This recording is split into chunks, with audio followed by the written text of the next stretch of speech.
And we're live. Hello, everyone, and welcome to an all-new edition of the Fans of Power podcast. And before people start bitching, we are short-handed tonight, but it doesn't mean we still won't give you the quality podcast that we deliver week in and week out there. They already turned it off. They already turned it off. They're like, wait, fuck those people. Joe's not here? All right, well, bye. See ya. I'm sure he'll be eating something on Facebook for free, live tomorrow, something like that, so you can get your Joe fix tomorrow. But the edge to my Randy Orton is here, Nasty Nate Kennedy. All right, and the first lady of power, nice Miss Elizabeth reference there for you, is Miss Rebecca Newt. We doing all right this week, people? Work sucked ass, so yeah. I've been angry all week. I feel like it hasn't gone away. So same thing for you, Newt. You feel the same as Nathan? It's not been that bad, but it's been pretty bad just because it's the holiday season and people are crazy. Can't wait for Christmas to be over. I'm picturing someone with a big fat vagina coming in like, you got this in a smaller size. Exactly. Rebecca's like, someone shoot me in the head. Yeah. Exactly. Yeah, I could see that going on. Tyler, you're still frozen. Maybe you'll damn it. You'll come unhinged a little bit. Ice has affected this damn podcast. Maybe yeah, you'll snap out of it sooner or later. But yeah, so Joe's not here. He might show up during the show. I doubt it, so don't get your hopes up there. And yeah, this was Joe's topic too, by the way. I guess this is chat room. Let's welcome everybody to chat because that's what Joe does, right? So we have MC. Oh wait, because if Joe watches this live and he sees that we're not on address this, his head will explode. Yep. I like how we pretty much said that at the same time. We have. Well, I said implode. You said explode. Yeah. Well, he'll implode first and then explosive implode. Yeah, there we go. The best of both worlds, as Miley Cyrus once put it. Or Hannah Montana, same thing. MC DJ ACDC, Pride of Grayskull, Pop Hut 69, Chris Carter, Johnny Cock, Spider Rat, Rebel Wookie, Febmon, Brian Brummagem, Adam Gabbert. Did I already say Febmon? I can be Joe. Did I? Well, Armbar, I already said that. Jaime Marez, Daniel Carhoonan, Scrolling, Pauric, yeah, because Joe's done it wrong for so long. I think I've forgotten how to say his name as well. Scrolling deep down. Spider Rat, Anthony Albanese, and I'm sure more people will pop in as we're going along. So sorry, Joe, that I botched that. He might be watching right now, so everyone say hello, Joe. I don't know if he's doing that either. I don't know. It's this show this week is going to be entirely off. He's usually the one that's here like setting everything up. It's like, hey, look at this, but I can show this off, make Joe jealous, especially since he's not here. That's why he's not here. Yeah, that's why, because he'd be too jealous of this. I got the Mondo 1/6 scale. I'm jealous of that. Scareglow. This looks so much better than that first one that they released. Oh yeah, man, that's awesome. Yeah, it's extraordinary. Yeah, I think if I had any critique, it's like with some of the others, like you get a little bit of fur there, like on the crotch piece, or you get some extra. Just keep rubbing it. Yeah, we'll just rub his crotch there. Get some additional stuff, like so. I mean, I like it because it's basically here. It's the vintage figure, classics figure, scaled up, and it glows pretty well too. I'm not gonna. I would like to see them do like the real fur. Yeah. There, since they have the real cloth and everything. With that scale, I think you could get away with it. But the cape has the bendies on the bottom, so you can mold it and shape it how you like. That's cool. Yeah, so that's awesome. That's fucking sweet. I missed out getting them. Well, a lot of people did because I didn't even try. I tried. It was like, oh, sold out. Never mind. I don't even. Page wouldn't load. The page wouldn't load, and then it was sold out. Mine went right through. I refreshed on my phone and I added it to cart and I'm like, that's weird. And then go to checkout. I'm like, that's weird. And then, I paid with PayPal, so it directs you to PayPal. And you're waiting, you're seeing the spinning. I'm like, all right, well, here's where it fucks me. And then that went through and I'm like, and place order? okay. And then I got that confirmation. I'm like, there's no... I always miss out on that stuff because it's here and gone in like 2 seconds. Because they actually, on Mondo's site this past week, they did some Jack Kirby Fantastic Four posters. And you see the comments and people were pissed off. I sold out. I missed out. And I'm like, yeah. How long they been in the game of producing shit on like... They're still to this day, you know, underproducing everything they do. It always sells out. People are always pissed off, and they never reproduce it again. It's one and done. Like, I don't know why so many companies are doing that shit now. Well, it's the whole it's exclusive. I'm like, yeah, to like people selling it on eBay for 5 times the price. I don't know. It's just catering to the scalpers. That's true. And I don't know, like, why not just... they're all in bed together.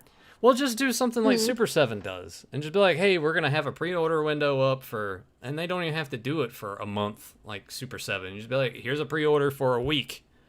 If you want it, place your order. Made to order. Like, do it like that. Don't just be like, well, best of luck to you. There were what, 1,000 of these Scareglows, I think?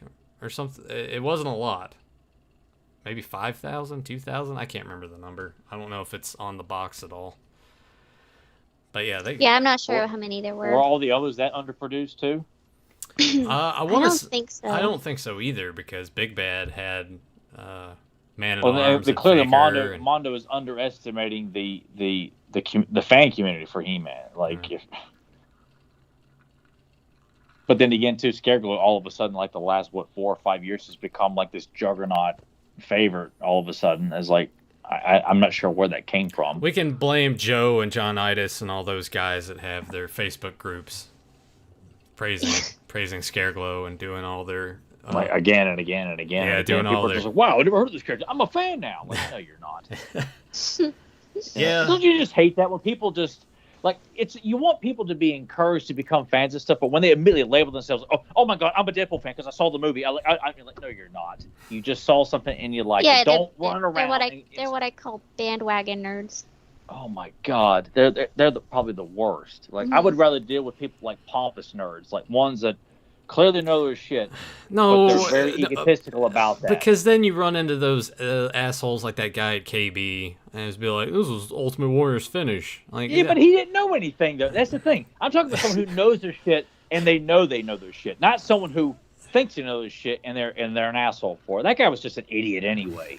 I would much rather deal with someone. Did I hear this story? What the Ultimate Warrior, the guy at KB? Yeah. We were looking for He-Man toys back then too.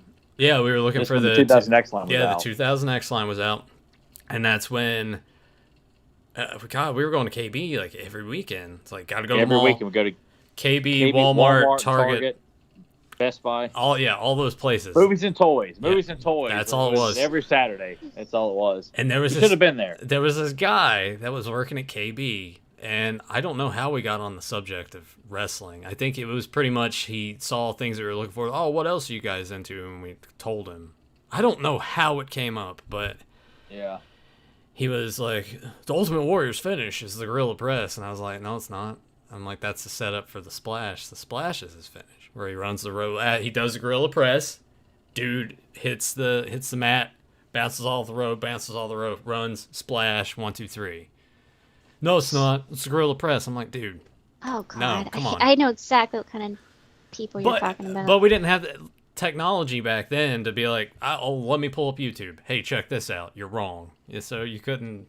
It was basically his word against mine. Well, I mean, Tyler was there, and Tyler was like, no, man, it's the Splash. No, I'm pretty sure it's the Gorilla Press. I'm like, dude, just come on. But there's times where people want to argue with me, and I'm like, there's nobody on this planet that could prove me wrong. And I'm sometimes I'm way too nice about it. I'm like, are you sure? And I'm like, if it's He-Man, I'm like, all bets are off. I'm not going to be polite about He-Man. Right. If it's anything else, I'm going to be like, I will humor you and be nice and not come out and just correct you immediately and throw you down. But with He-Man, I'm putting you down. You know, I'm not going to be polite about that. Do not fucking challenge me on He-Man. Anything else, I'll be kind and cute about it.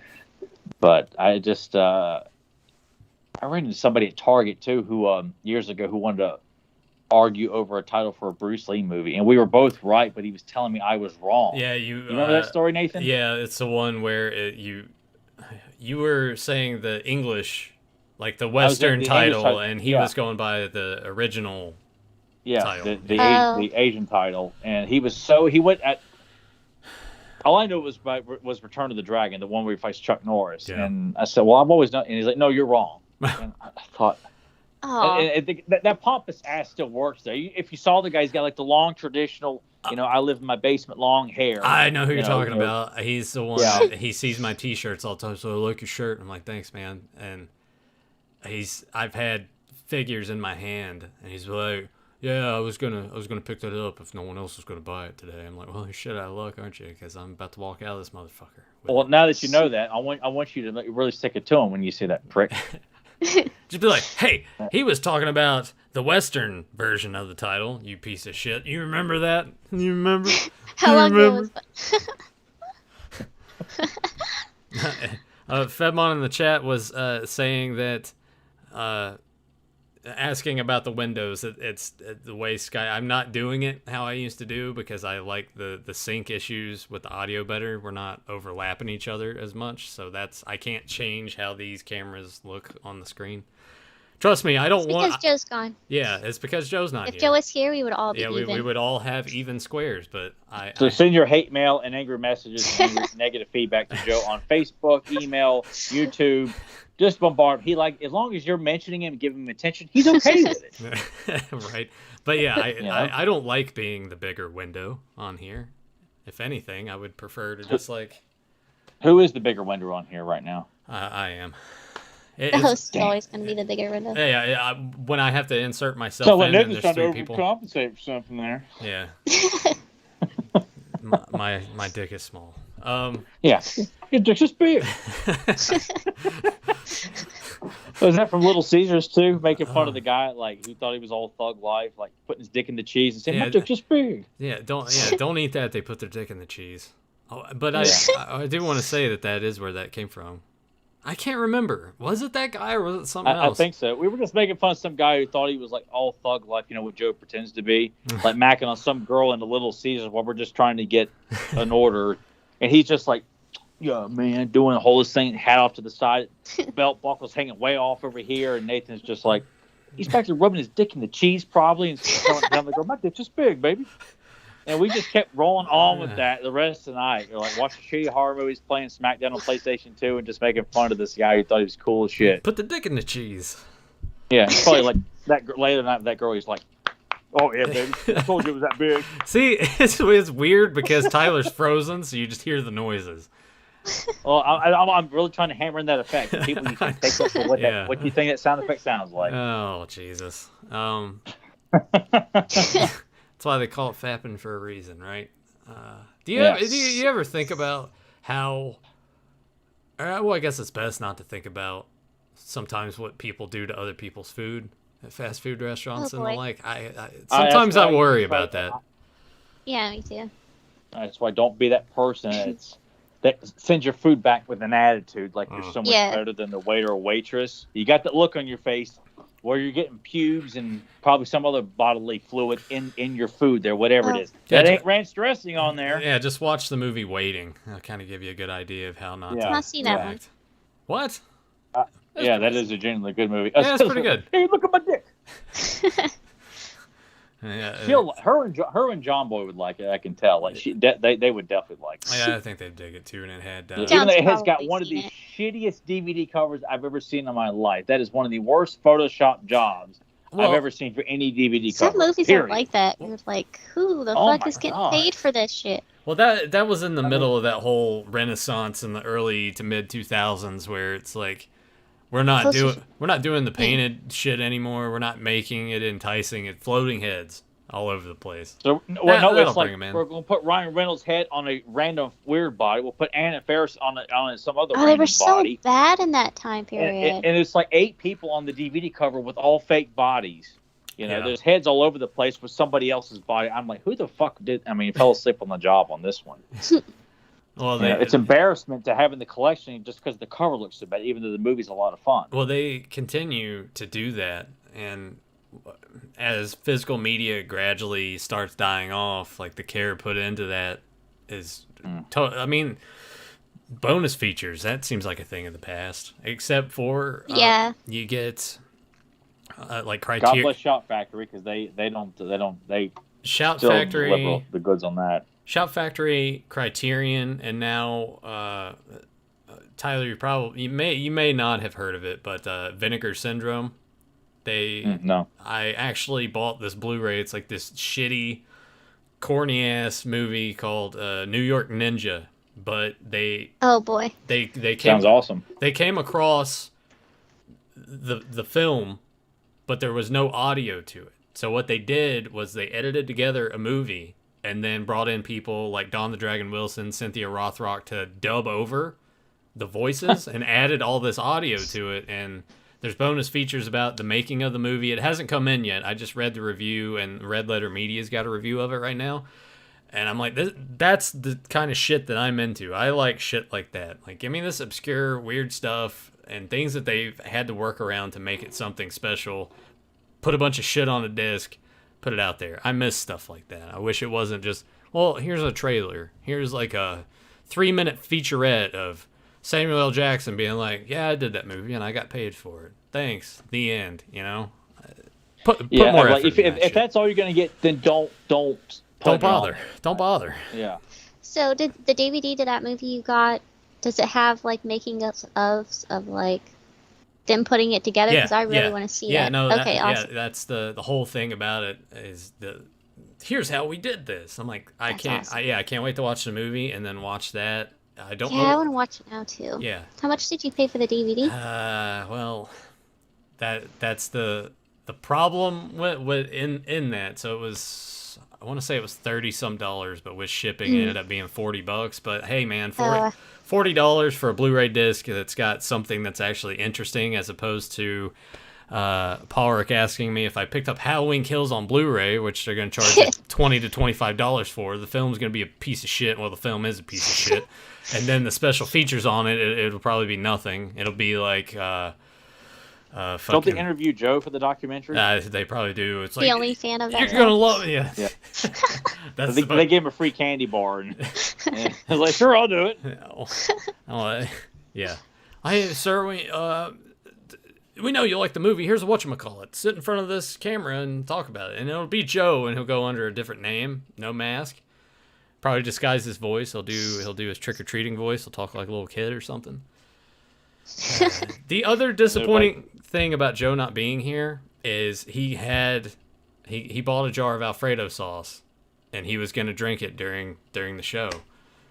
So we miss out on that as well. Well, it just means we'll have a white Christmas next week when he throws up Alfredo sauce all over the podcast next week. So this may work out for the better. That's true. It'll be raining white in some form or another on next week's podcast live. And I guess while he's drinking Alfredo sauce, I'll switch mine up, and instead of doing rum, well, no. Yeah, I'll still do rum, but instead of mixing it with a Coke product, I will maybe do some eggnog. Better to do something. Pepsi. Yeah, I'll drink some spiked eggnog with you. All right, so we'll do that for next week. Should we go ahead and spoil what we're gonna the topic for next week, even though we haven't even started to dig into what we're doing today? I don't give a shit. Let's go ahead. All right. Well, Tyler, go ahead and tell the people what we got going on next week. Okay. Well, next week we decided we're going to do an MYP discussion because it's been a while since we've done that. And since we've already covered the Christmas special, people keep asking about that. You're going to have to go back and listen to our Christmas special discussion. We've done a commentary. Maybe we did. I can't remember if we did. Fuck it. We've already talked about it. So you want to get your fix, you have to dig into the back catalog there. But we are going to discuss the episode Trust. From season 2. Who do ya trust? Where Stratos and Trapjaw have to work together over a piece of Eternium to get out of the Kulatok territory. And we get to see Ice Armor He-Mans, and it's in the snow. So it is not a Christmas episode, but it does take place in the snow. So that's about as Christmas-based as we're going to get without it being the traditional. Yeah. So, guys, what'd you get? What was your favorite He-Man present as a child at Christmas time? Didn't get one. I never got a Master Universe present for Christmas. Well, we're not doing it anyway, even if you did. You know, it's been done to death. Everybody's done that. Anybody doing a He-Man podcast around Christmas time has to talk about what they got at Christmas time that's related to He-Man. Or the Christmas special. Which, I mean, it's kind of a shame that there weren't more holiday specials involving Master Universe, or like 2000 or NYP doing something like a Christmas thing, or what you can do is put the wrapping paper behind us. Oh yeah, I'll do that. Oh yeah, that'll be good. Yeah, but I like. Make sure you put Clam Champion Snout Spout, like, because they're running on a sled with packages. Like, make sure that's around me, and wherever Blade's singing Christmas well, I mean, it's going to be the entire. I know, but I'm asking you to go an extra mile to make mine look very special. Oh, okay. Well, I'll make sure to not. I'll make sure to not. I'm trying to be. I'm trying to be a real pain in the ass about it. Is what I'm trying to do. Oh well, I appreciate. I don't know if it was coming through. You want to be a pain in the ass? Don't show up to the episode that you picked the topic. By God, that's what I'm going to do. I'm just going to set out next week. But actually, Joe is the one who suggested doing an NYP discussion also. So technically, if Joe misses out next week, he will have missed 2 suggestions for podcast topics. And we're he would be saying, fuck the fans. That's what he's trying to say. We're just giving him hell. Joe not. Well, he's not here for us to give him shit. It was out of his hands. It was something that he couldn't control. We're just being lighthearted and giving him shit about it. So, fuck it. Let's go ahead and let's move on. Let's move on to the comics here. And Tyler, you and Joe talked about these 2 issues all the way back, episode 170 and 171. The good old days. We still had Google Hangouts. None of this fancy shit, nothing here to look at all the pages on the screen that everybody can see. Yep.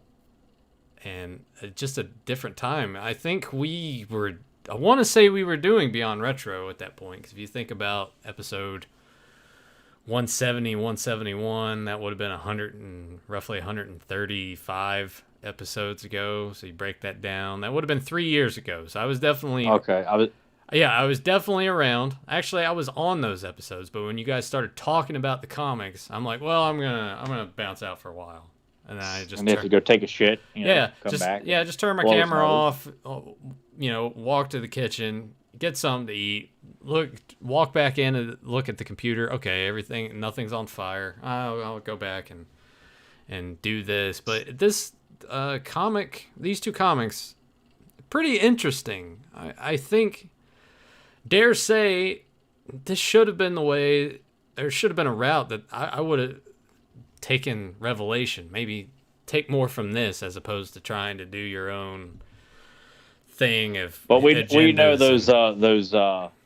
Well, yeah, but see, they're hacks. You think that would have been easier for them to just like completely steal from this, and no one would know, right? Except for the few people that have really. They could flat out take the idea and just say, hey, we were inspired by certain stories from the Star Comics series or something like that. Or say, I was inspired by a certain episode of Filmation. It's okay. Everybody is inspired by something else. Hell, George Lucas was inspired by other things. Like, it's not an original concept. They are all great ideas are pulled from something. It's from another source. It may be tweaked and expanded upon, but I feel like everyone just takes a good idea and makes it their own kind of thing. And if they were smart and actually cared about the property and wanted to do the research and live up to the statement of, oh, I've been a real fan, then they would have gone back and actually looked at a lot of the rich material that was done very well, which there's a shitload of it. And it's unfortunate too. I feel like in growing up and learning so much about the property of what was coming down the pipeline, and how all this stuff in '87 came to a halt. The inclusion of the movie in the media, as we see in these 2 stories, in the mini comics, in the toy line, where the line was going, the new characters that were coming, the Powers of Grayskull line. God, could it not have left off on a more higher, right, a bar that was set? Like, you just feel like, oh my God, like, we're getting all these great characters. The stories in Star Comics were getting better and better. In the issue after this, looks like it's going to be even better than this, and everything was just cut short. I mean, all of it, and it's just it's really disheartening to know that nobody has went back and saw the There's so much stuff we could have expanded. We could work with this. This open, empty palette of Powers of Grayskull, or where this comic book line was going. Nobody cares, and it's infuriating that people in charge just don't seem to want to look to the past. Like, it's celebrated for a reason. Yeah. But I guess people just don't want to take time because I guess research is hard nowadays, even with fucking Google search. Problem is, they're not made by people who care about these properties. Yeah. And that sucks too. I mean, like, even if you're getting paid really well, could either one of you work on a beloved property that you were not a fan of, though, and give it your all, even if it was a big paycheck? It would. The thing is, because that passion's not there. I would be like, I can give you the money for it, but I'm going to bring in this person who actually knows what they're doing and cares about it. Yeah. I would try my best, kind of thing, But I would leave it to the person who knows what the fuck they're doing. Or at least take the time to talk to somebody who does and learn more about it and try to, especially if you're getting paid for it and it's a job, like, go the extra mile and be like, all right, I'm going to dig in. I'm going to learn more about this. I'm going to learn about this and be around people and be like, oh, what would you think of this? What if I did that and take that and make something and then put it out there? But I don't know. I mean, we're not in their shoes either, so we can't necessarily. They could say, like, hey, I gave it my all, and they thought that they did, but someone else could read it and just be like, that sucked. What the fuck were you doing? You got that wrong. What happened here? I genuinely think, and going back to Revelation, sorry to bring this up, there's part of me that I feel like Kevin Smith and what's his name, Ted Biaselli or whatever, and Rob David, they think probably that they made something. And it's like, wow, like, this is great. Everybody else has differing opinions on it, of course. Well, so, I think the reaction to everyone's already forgotten about the cartoon already, which is great. And I'm sure those guys. People have forgotten. Yeah, but do they learn from their mistake? No. Of trying to make it their own and say, look, we don't need to come up with this shitty fan fiction and just incorporate all this stuff that Scott Knightley did with the bios, with Jungle He-Man and all these other silly ass shit.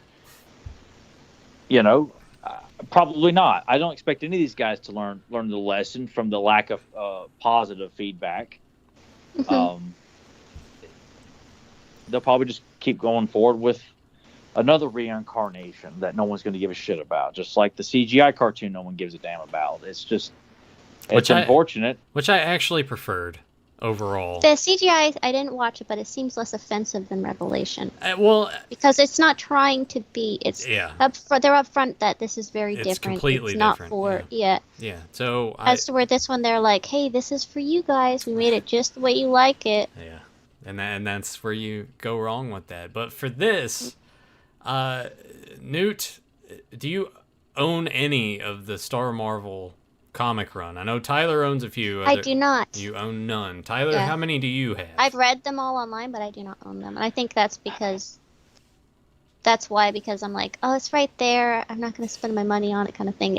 I was spoiled with the internet. No, I don't blame you on that because they were really hard to find in the wild. Like I find the only issue I ever found on my own was in a 3-pack of Marvel Comics at Food Line, and it was sealed with two other comics, and I just flipped it over and I said, "Oh my God, it's a He-Man comic!" I remember when they used to do that.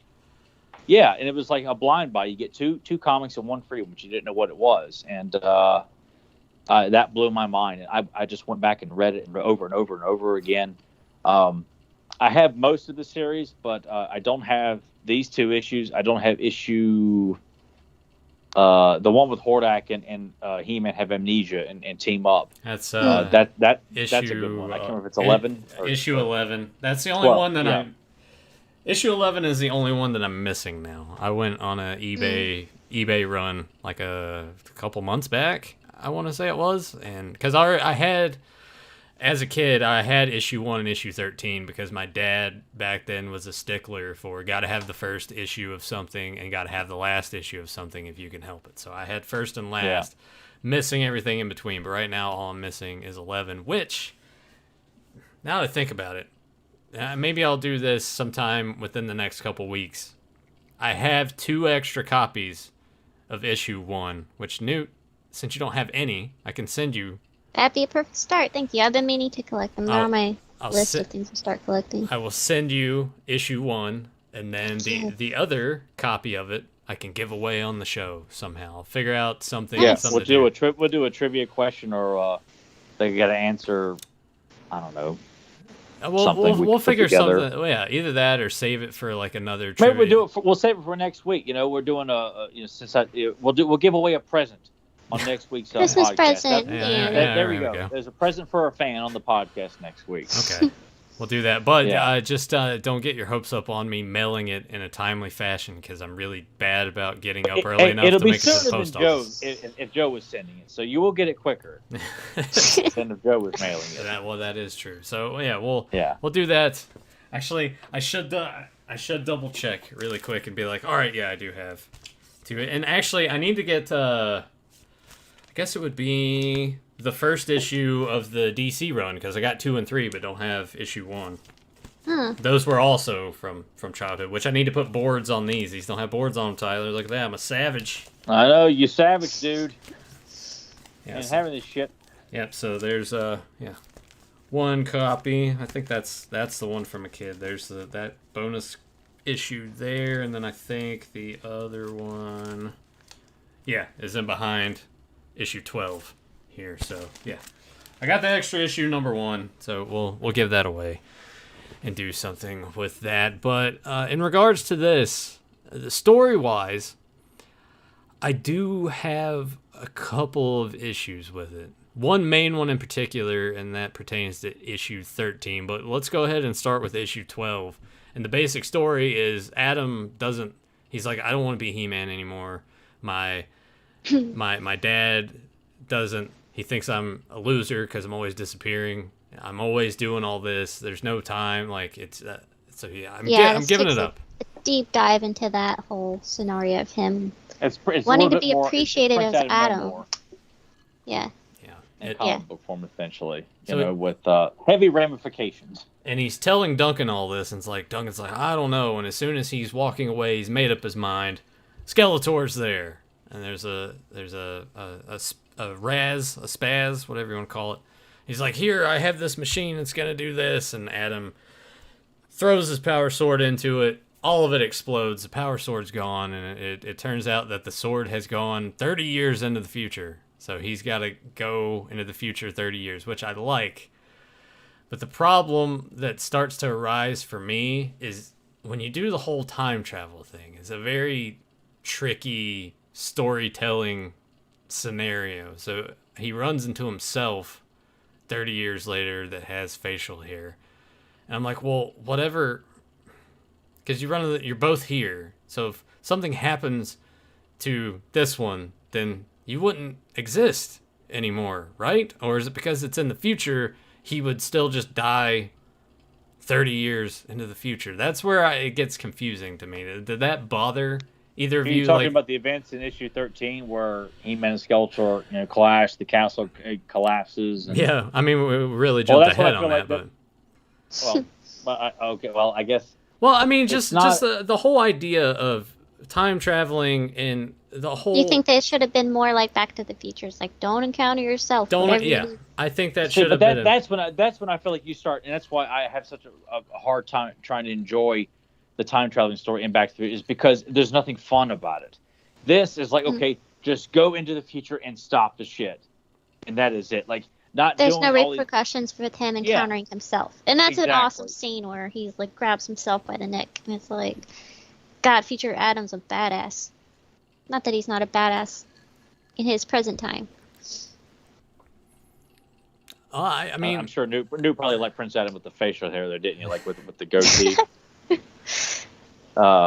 But I just like knowing that it's not so bombarded with all these rules of time travel. That's when I'm like, all right, you know what? I don't care about this. Stop making it so overcomplicated. Well, that's why... If you're going to go that route, tell like a really confusing science fiction story. I just don't have the patience for that. So I guess in terms of going off of what you said, to a degree, I can agree with it. I think it's just... having those other mediums and having watched other time travel things prior to reading this, it made it stick out way more to me. I'm like, well, all right, these rules are kind of. That's why I don't like it kind of in general, because I get why people do it, because you want to tell like a compelling time travel story where there's stakes and there's real danger going on. But this is just we're just trying to stop these events from happening. Yeah, it's not well. Adam walks over here and steps on a bug. Like, well, oh hell! Yeah. And then it's like this, it's. I think of that episode of The Simpsons where Homer is time traveling and his ass falls on this big prehistoric bug and it changes everything in the past or in the future. Like, that's supposed to be funny. I don't want it in a serious context. I don't want, Adam broke this doorknob off. Oh my God! Somehow the Horde show up and take over everything. Right? Yeah, I get that aspect of it. I think it's just too much, especially with the story you're trying to tell here. Yeah. You don't need to be bombarded. We're trying to get him or Adam to his power sword and stop these events because he gave up. That is all you need to know. You don't need anything else in the way. The heart of the story is Adam appreciating He-Man, him coming to terms with how important He-Man is. And it makes the character very relatable, because I think all of us can relate to, like, hey, when you're working your ass off and everything's fine, you kind of feel like, I have earned the right to take a step back. I've got the trains running on time. I don't need to be bombarded with a burden or extra responsibility anymore. And that's what makes the character so much more stand up more than anybody else, but just can't seem to people to understand that concept. Well, what I do enjoy about this is once he does go into the future, this is a future where Skeletor is completely taken over. He's taken people prisoner. You see how people have aged. Man-at-Arms has passed away. Teela is now the sorceress. Clamp Champ's got white hair. He later finds his parents, who are also aged. Because 30 years has passed, right? You find out that Man-at-Arms died 30 years ago. I like that idea of here we see this future. He-Man wasn't around. The sword's gone. Like, this is what happens when everything's gone to shit. And Eternia goes to shit without He-Man. And once again, I can't stress this enough. This should have been something similar that they should have taken from and been like, this would have been a good. Because Revelation kind of touched on the same subject a little bit with what would it be like without He-Man? Their story just sucked instead of being like the comic book. It's like, this is how you do it. This is how these comics is how you tell a more mature, slightly darker master story. This is how you do it. You don't do it like Revelations did. Yeah, we didn't have to worry about Skeletor and Evil Lyn having sex or anything like that. None of that is. Yeah. None of that is implied here. I'm sorry, but when I watch and read He-Man, I never think about who's fucking who. Right. Well, you're not supposed to look like. Yeah. Exactly. Like but it's like that with all the properties. Like, I don't need to see Snake Eyes getting Scarlet from behind. I don't need to see, Casey Jones make it with April O'Neil, in a certain position. Like, I don't need to know it. I don't need to see it because I don't think about that kind of stuff. I'm not one of those. I'm sorry. Some people are into that shit. I'm not. So I don't want to fucking see it. Go hire somebody to do some really fucked up, version of those two fucking on with all the other Disney porn that you can find and all that stuff. God, I remember my brother showed me some of that weird shit like years ago, like with the early days of the internet. He's like, "Hey, man, look at what the candlestick doing to Belle here." I'm like, "Oh my God." Weird shit. I don't know why people have a tendency to go. But someone thought it was a good idea. We need. I don't know what they showed, but all everyone has said is we see Evil Lyn and Skeletor have sex, and like, who thought this was a brilliant idea, or who was like, was just getting all some pervert there. Pitching a tent down. Oh my God, I can't wait to animate. Well, I think it's just a way for them to be like, oh, it's mature. This is the one for adults, and I'm like, okay, that's the way you want to do it, but still having like juvenile humor in it. Yeah, like it's not a good mixture. God, it's just. It sounds so bad. I'm so glad I didn't watch this. God. I was so happy that weekend. I was just seeing everybody else complaining, and I was like, not my problem. Yeah, Nathan still had to make sure I saw some of the shit that was in there, though. Oh yeah, I had to make sure. I gotta send Tyler. Yeah, John did the same to me. He's like, you gotta see the robot lady at the end because she kind of looks like your design, and I was like, mine was better. Well, Mattel's stealing from everybody, aren't they? Yeah, well, of course. Yeah, the Horde robot lady I made for our. Yeah. The create a character deal. They just stealing from everybody. They're just stealing from the best. You know. I mean, but they didn't steal none of my ideas. I guess my ideas are just too complex. Well, I was gonna say, is Joe really the best? I don't know. That's up for debate, I suppose. Well, I meant like I can give him that. Sorry, Joe. Is there anything between the time that you talked about this way back when to now? Has anything changed? Has any opinions differed on certain aspects of these two books, or is it mostly maintained the same?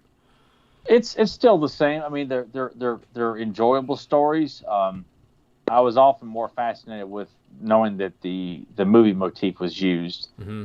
And the last issue, that's because for the longest time I never had access to read them, because there was a while where these were not uploaded on He-Man.org. It was just the cover and that was it, and synopsis. So I just had to draw my own conclusions from that. So it was more about seeing the movie look in the book, seeing Blade and Sword in the book, Ninjor's in it, Clamp Champ was a big deal to see that. Yeah, it was nice to see him get some actual time. Yeah, on something. Seeing him used, which I would always champion to have him used as a prominent character of the cast in any incarnation. I make sure he is up there with Man-at-Arms and Teela. Is like I just see him as an essential to it, to the mythology. But it's I mean, there's certain images, like I really like the idea of ending that issue 12 with Adam writing on the obelisk, Skeletor lies, He-Man lives, like. That is something great. I could see in a movie to like let the people know, fuck you, Skeletor, and to put that fear of like, who did this? Like, why would they say He-Man's alive? Start getting people talking, getting people wondering. Oh my God, is he here? Is he really alive? Get Skeletor secretly wondering. Of course, he's not really concerned at all, as we see in the following issue. Yeah. But it was a great image, to energize the people that were been suffering all that time. I would have liked to have seen more of evil warriors being used. It would just kind of see these random troops and stuff like that. But it is a great story, and it just sucks that the line was canceled right after we got these two stories. Like it was the writer that came up, I forgot what his name was, who had written like the last few issues of it. And wrote the following issue, I think, is called War and Peace, where He-Man's wearing the actual movie outfit, and that fighting the Horde invasion. I think he was clearly a fan of the movie.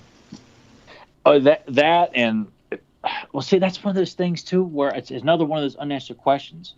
Is that Errol McCarthy was doing artwork for kids' PJs and attire memorabilia using the movie motif, like He-Man, the Dolph look was being used prominently in some of that stuff. It's used clearly, like Skeletor's wearing a purple motif of the movie outfit. And I'm like, God, what? And the Cosmic Key is mentioned. Yes, Cosmic Key is mentioned. The throne room of Grayskull is used.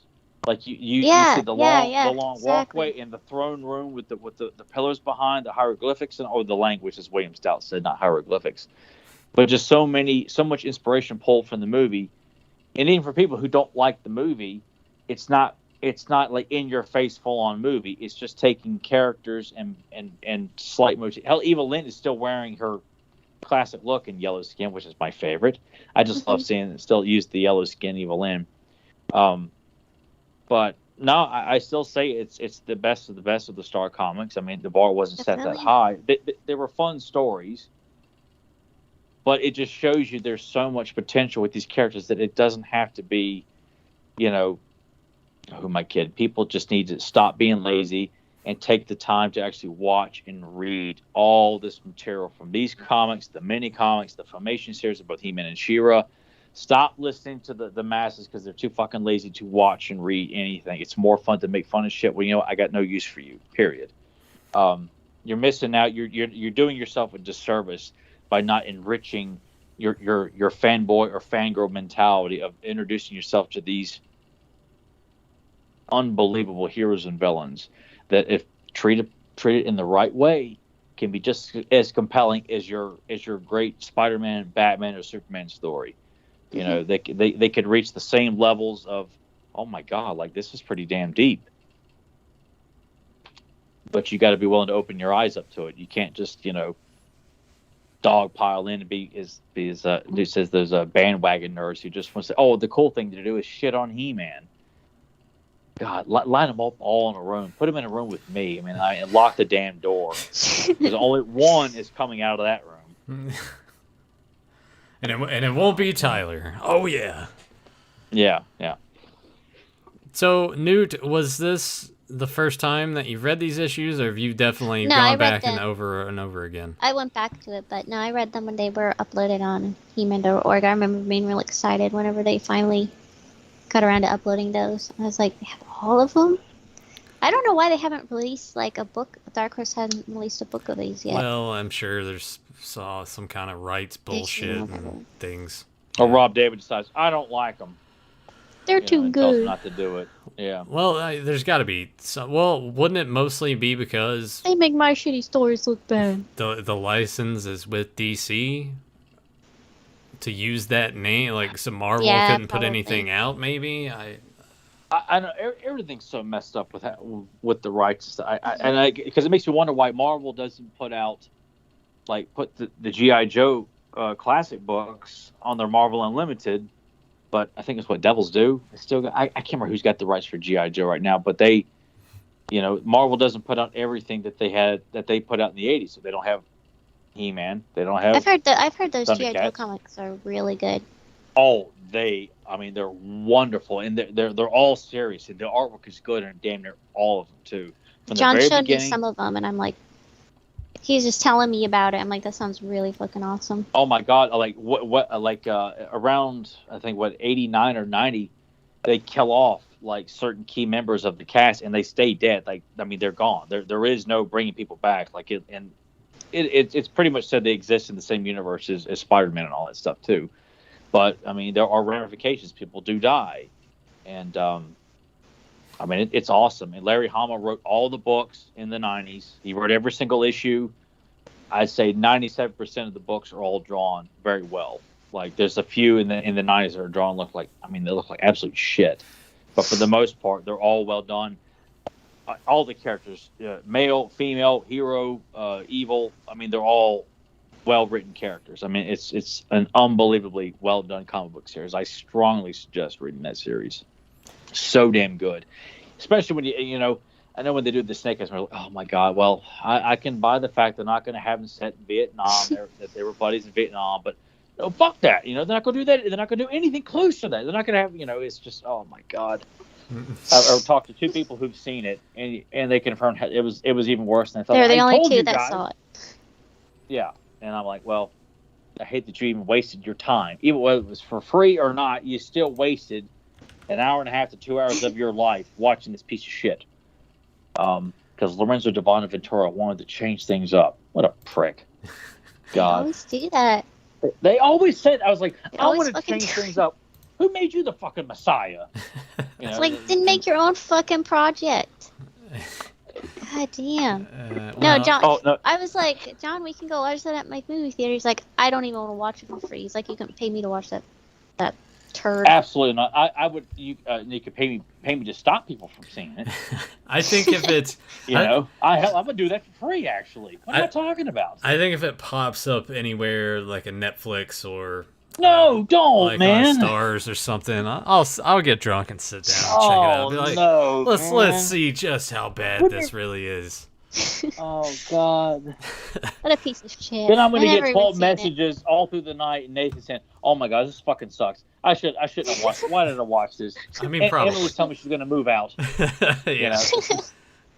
It's oh my God. Probably. It's just infuriating, and it continues to happen with all these properties. Yeah. Everybody thinks they're above what they're working on, and that they can reinvent the damn wheel. When all of this material is there. All this material is there for them to just completely, blatantly rip off, and they're like, no, I want to do my own thing. I mean, you could take the damn silent issue and turn that into a G.I. Joe movie. You know? Yeah. I mean, and that's a great issue. Issue number 21. I mean, not a single bit of dialogue just because it was an accident. It's one of the most memorable issues because it sets up the dynamic between Storm Shadow and Snake Eyes. Not a single word spoken, and you get it. Oh God, it's wonderful. It costs out the ass to buy now. Rebecca, if you're gonna get on this, John praises that one like crazy. Oh, it's so good. It really is. It's like there's not one thing of dialogue in there, and I'm like, that sounds really cool. Oh, yeah, he's getting me into G.I. Joe slowly but surely. See, now we got to get John Boy on to talk about G.I. Joe. So the four of us, you know, I want to do some because Joe's always like, no, I'm scarred by G.I. Joe. We ain't talking about G.I. Joe. I ain't talking about it. We'll talk. So we're going to talk about G.I. Joe. You know, we got to find some way, maybe over the holidays, you know, if you and John Boy want to sit and talk some G.I. Joe, damn it. Because me and Nathan, look, we love some G.I. Joe. Add it to the list for that new show that we do, and now for something different. Go back and watch Conan the Destroyer and listen to Tyler talk about strip clubs for about 20 minutes. We went on that ride for a little while. Was it that long? Did I talk about strip clubs? I don't know. We all did. It may not have been that long, but it was close. Yeah. Well, but everyone joined in my reindeer games on that one. It wasn't just me, you know, waxing philosophically, you know, while I project my thoughts and smoking a pipe. You know, with the bubble over my head, you know, throwing out raining ones and stuff like that, you know. I could picture that though. But I don't like to do that. My stuff's all private dancing. I don't do the dollar bullshit where you come over and like put $1 in their G-string. Oh, there's different kinds. Line. Oh yeah, it ain't just, you know, hey baby, I got $1 for you, you know. And it'd be like Joe. Joe would do that. Oh, that's right. Because last time you talked about like there's hot tubs and. Yeah, there's private rooms, there's hot tubs, there's lounges and stuff like that. Could you imagine Joe at a strip club? He'd probably put the $1 like in the thong, but then hold on to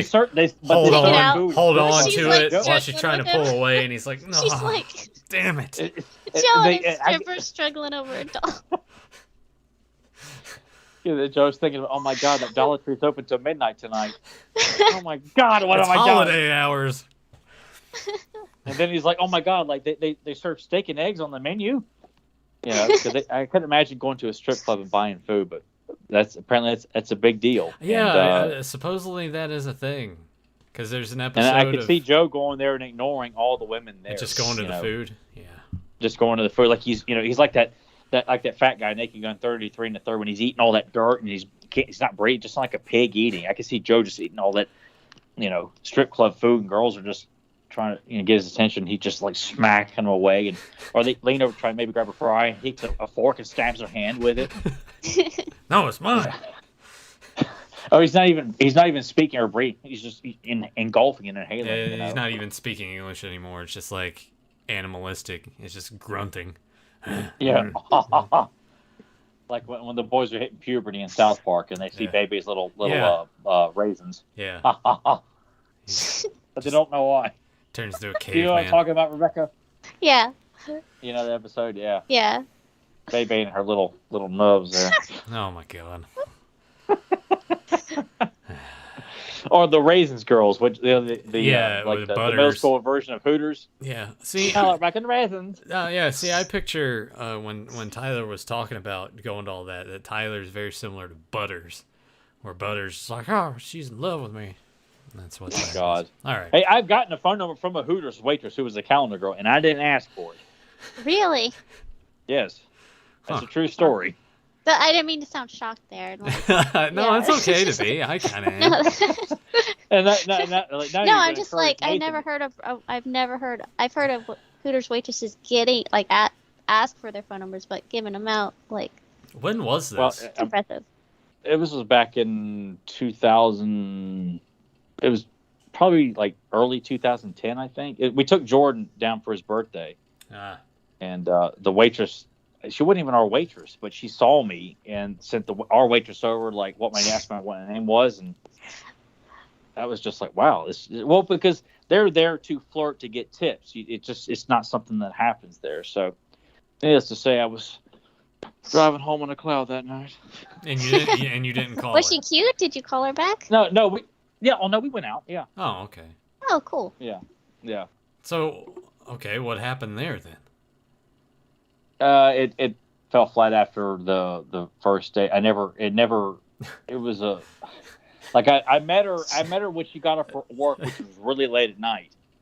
And okay, that's so we went to a bar and actually had an alcoholic beverage. It wasn't that bad. What'd you drink? It was something. It was a Red Bull and something mix. I can't remember what it was. So you had I took her recommendation because I told her I didn't drink. So yeah, you probably had like a Irish car bomb or something. I don't know. I don't know what it was, but I don't fuck around with Red Bull. It was just nice to say that I got the phone number and a one date with a Hooters calendar girl. So it was pretty cool.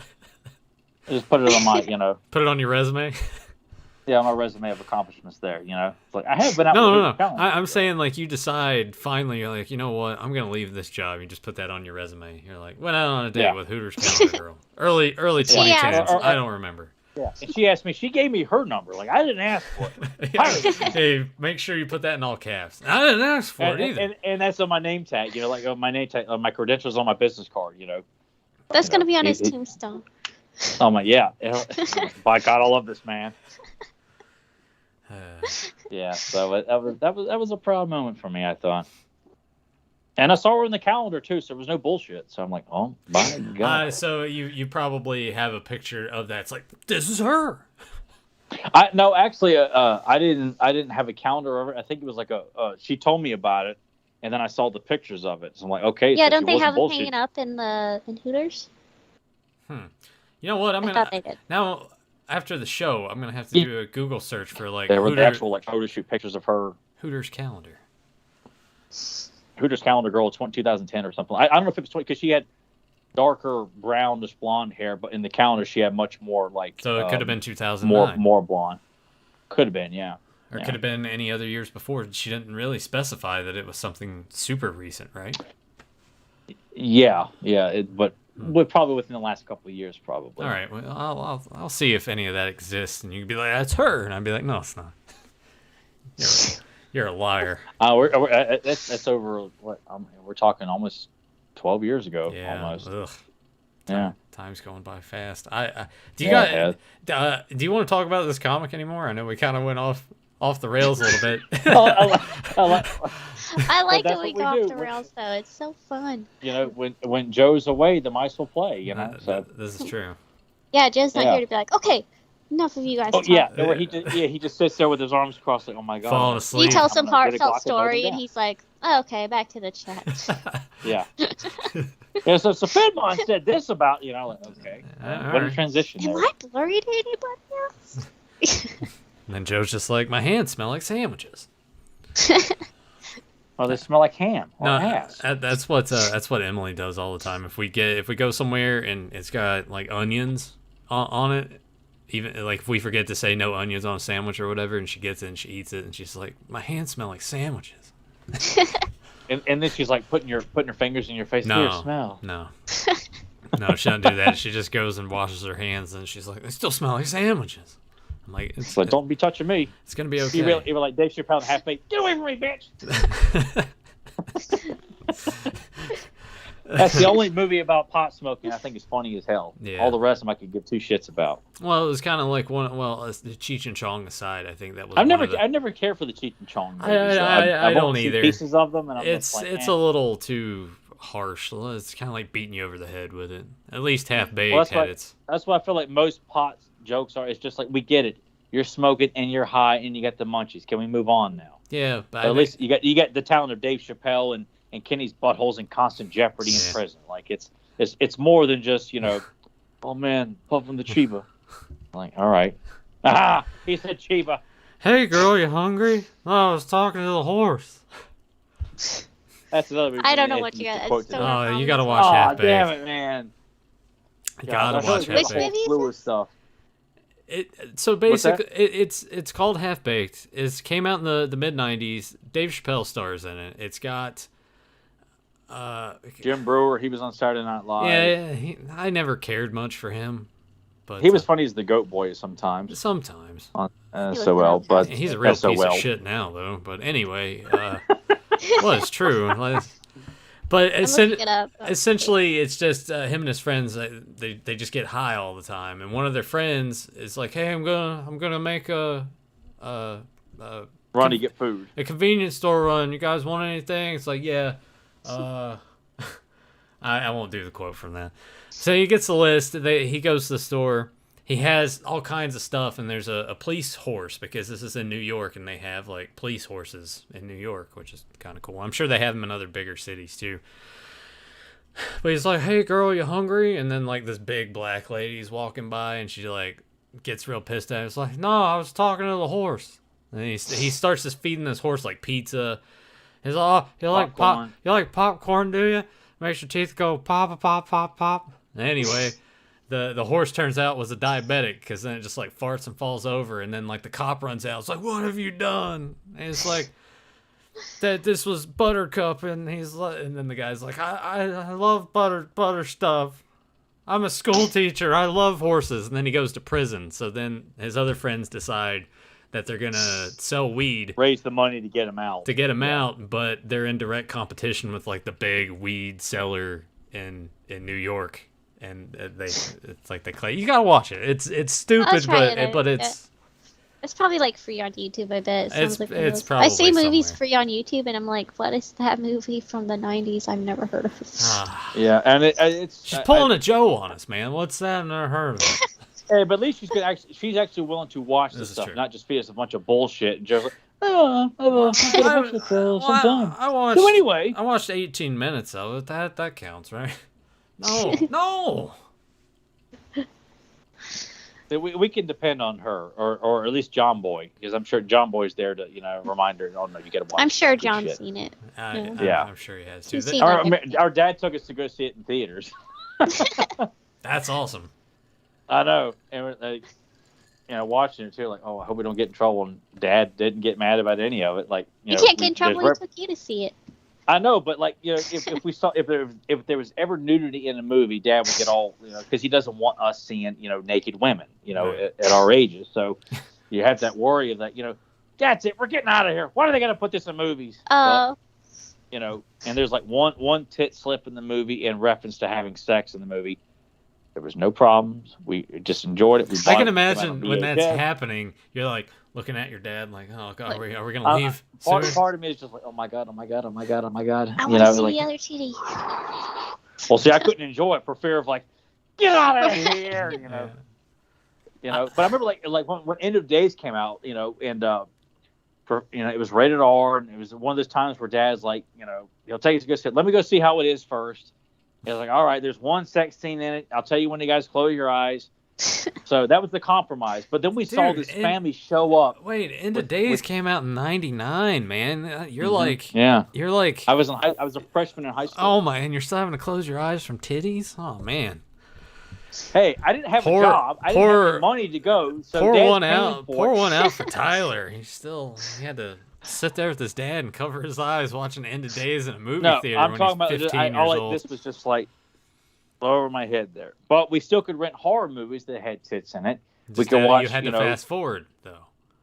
Well, I mean, if I'm in my room, I'm watching it. Yeah. Dad's not watching everything. It was just this is how we got to see it. But then I didn't feel as awkward as the husband and wife who brought their 2 5 and 6-year-old kids, a boy and a girl, to see End of Days, which I'm like, I get kids liking Arnold, but this is Arnold fighting the devil and it's rated R. What the hell are you doing bringing a 5 and 6-year-old to go see a devil movie?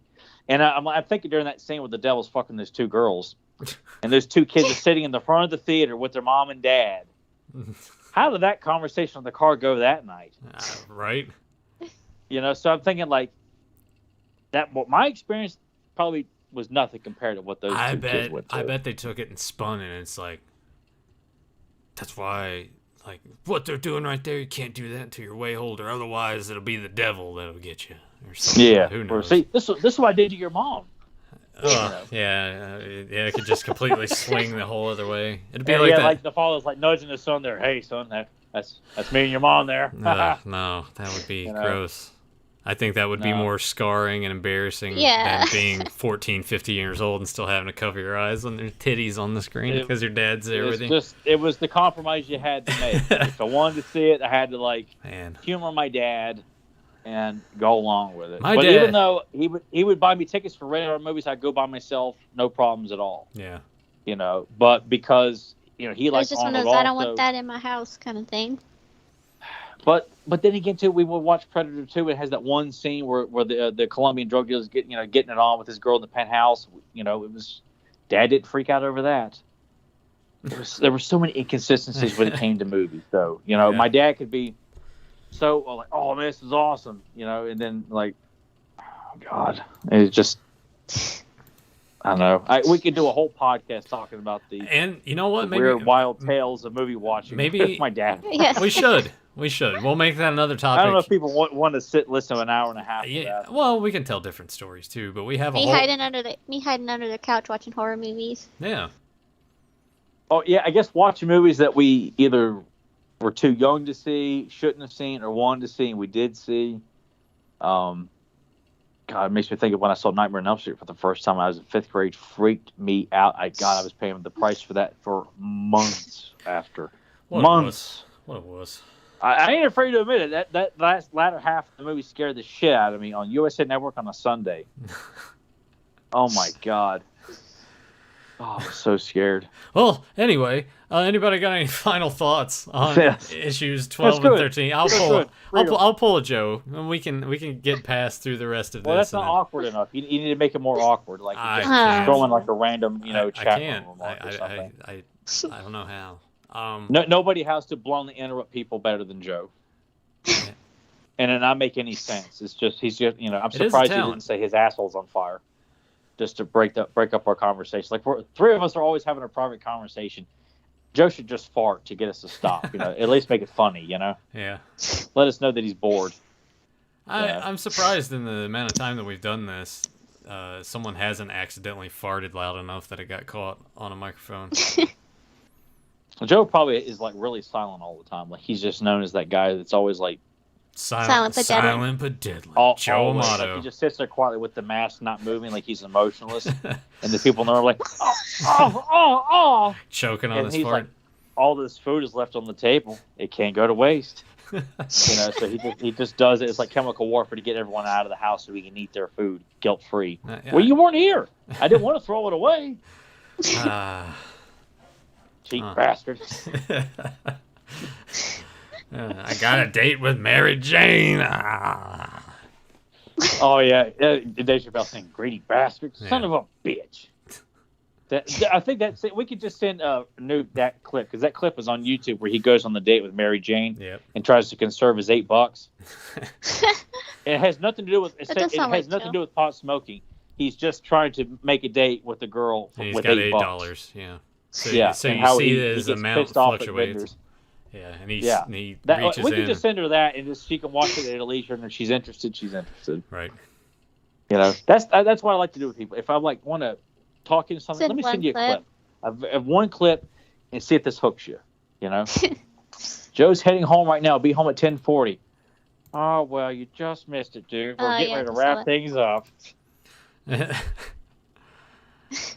I just saw the message pop up on the screen there that he said he was on his way home or something. He said He said he'd be here at 10:40, but I mean, he probably still won't pop on by the time. He'll probably come home and take a shit, eat some bologna and olive loaf or whatever the hell. I mean, if we're still going and rambling on, and Joe does want to hop in, then he can hop in. We can get like his. Well, I mean, it's 10:19. I could see us rambling for like another hour. We always end up doing it anyway.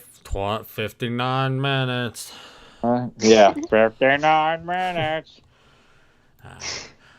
But yeah, final thoughts on issues 12 and 13. We'll give what we had to say. Yeah, did we get to 13 even? Yeah, we kind of. I guess. I knew it was gonna. Well, here I can. We started talking about me and my your Hooters girl and my your strip club stuff and your dad not being able to see titties. All right, well, fine. Let's dive into issue 13. So he's written that on there that Skeletor lies, He-Man lives, And it's God, I feel so deflated right now. Why? This I think we've lost our momentum. Like, well, I mean, Yeah. when Joe's not I here, feel out of the loop. for as much as he interrupts us, and he's the one He that does keeps keep the us show on on track. Like, that's just how it is. I know, but I have so much fun when we go off track. Though we go I do off too. on our little adventures. It's. Well, I know that. Joe's like the librarian, with the glasses tipped down and the hair in the bun, like telling us to be quiet. Like he's always the one trying to interrupt our shenanigans. You know. Well, I messaged him. I'm like, "We'll be here. Just hop in." Him, but I can't. We'll see. I got a duty. Yeah. We'll see how that goes. Well, Tyler, take it. Joe's yelling out, "Bring the baby wipe!" Hey, you gotta keep those handy just in case. I'm not saying there's nothing wrong with it, but I can see Joe going through a whole lot of baby wipes. Just don't flush them, man. They say it on the I can see package Joe that you can flushing them, flush too. them, but don't flush them. Don't recommend it. Otherwise, you're gonna have to call Joe probably Roto throws them out the Rooter. window. Yeah, he probably does. And they just stick Yeah. to the side of his house. Hits his neighbor. There's a big wad of like shitty wet wipes plunk right in the head. Maybe that's what it Like, was. damn it, that doesn't. It wasn't a weed that he had to go cut down. He just had to like get rid of this giant stack of fucking ass wipes that are just outside of his bathroom Piling up window. on the outside. Yeah. I mean, like Jeff Daniels in Dumb and Dumber when he opens up the window and takes the towel, trying to get the smell out of the bathroom. Which I imagine that's Joe every time. Yeah, I could see that. Remember when Div is like stomping his feet on the ground? Yeah. And Joe's got his mask on when he's doing all that too. Man, all right. Graham. God bless you, Joe. You Graham- bring so much joy to so many people. Graham, take that gif of Jeff Daniels in Dumb and Dumber where like he's shaking his face like this and just put Joe's mask over top of it and just Yeah. like moving back and forth and then pan out to where he's stomping his feet. That would be amazing. Oh my God! And then make sure you leave it like this little fart squeak at the end. You know when he thinks he's done and that one little squeak comes out and Jeff just laughs. Well, shit, man. If we took the video clip Let's from just that, talk Dumb and Dumber at this point. I'm sure that Newt could probably just superimpose that mask Yeah. floating. Yeah. So Newt, Yeah. you go ahead. We'll Grim, put Grim Grim, out of commission. we'll give you a break. Newt can do that for us. And we should just play that in the intro for Next week? Yeah. for any shows that we do going forward. Oh yeah. That's- Just Joe. or play it at the end. It might be better to just play it at the end of the show. That's our zinger to end the show is Joe Oh, taking that'd the be shit. great. I like that. I felt like something bit me for a second over here. What is going on? Joe, hurry up. All right. Issue 13. Tyler. Tell us more. Tell us more about what happens in this issue. I don't know. Well, they get their shit together. This is how they're gonna act. They're gonna. Well, they get their shit together. I wasn't trying to be funny when I said it. I'm trying to get through this. Right? It's gonna be like last week. Yeah. You remember? That bank door killed a man. What? I'm trying to remember what episode of Mystery Science Theater it was in, but there's just a thing where it's like it shows one of those safe doors, and he's just like, that bank door killed a man. I'll have to find it. I wish I could, because I love to work in random Mystery Science Theater lines, but I feel like Newt might get it, Nathan might get some. Yeah. But I'm like, I don't know if anybody would get them if I work in, oh no, I'm getting aroused. Which that might be a line Joe says a lot. Probably not. My favorite one is, I wonder if there's beer on this song. You know Oh that yeah, one? from Final Sacrifice, yeah. Oh my There's God. beer on this song. Good dope. Rostauer. Give me that varmint. Rostauer. Rostauer? Rostauer. Larry Zonka.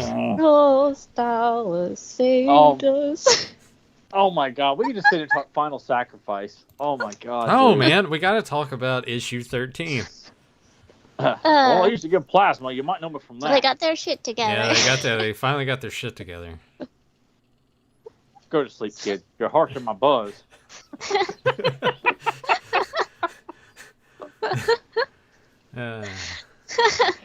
Even my dad knows lines like, good dope. And if I can tell my dad that line, he starts laughing. Canadian villain Garth Vader.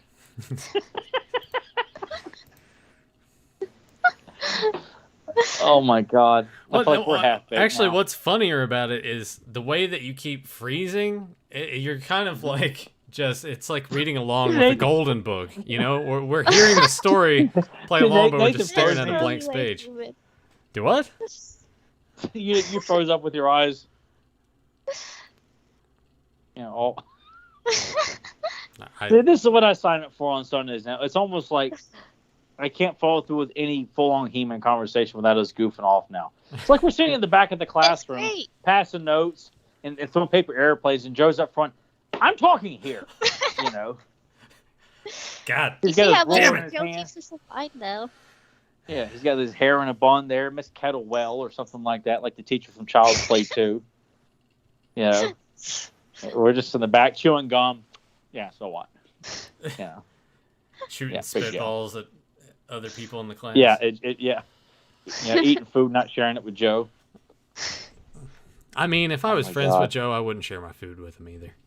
No, because then he'll never stop. He just can take whatever he wants. He's like a stray animal. Feed it once, it'll keep coming back. He's like a stray cat. Yeah. Just leave food out on the porch. Imagine if Joe gets stressed out, he runs on all fours like an ape. You know? Imagine if we have like our Friday the 13th parody when he's chasing Newt through the woods over hard cookies. He's chasing like an ape, like on all fours, you know? Yeah, I could see him doing that. And she's screaming, waiting for John Boy to come to her rescue. And he throws out a bag of food. Here, eat that! Leave us alone! Yeah. And that's the end of the movie. Rebecca saved her cookies and she got away. Mister. Oh my God. You know that Misa lady? Yeah, I think I killed her. That's another line from Mr. Science Theater from Boggy Creek. When I'm stressed out, I'll get on all fours and run too.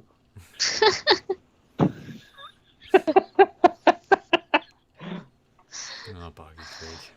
God. All right, Tyler, they got their shit together. Then what happened? Okay, sorry, chat room. Send your hate mail to Joe. So they decide, all right, they're gonna rebel officially and stop Skeleton. You know? Now she's infected this. She's leaning off camera.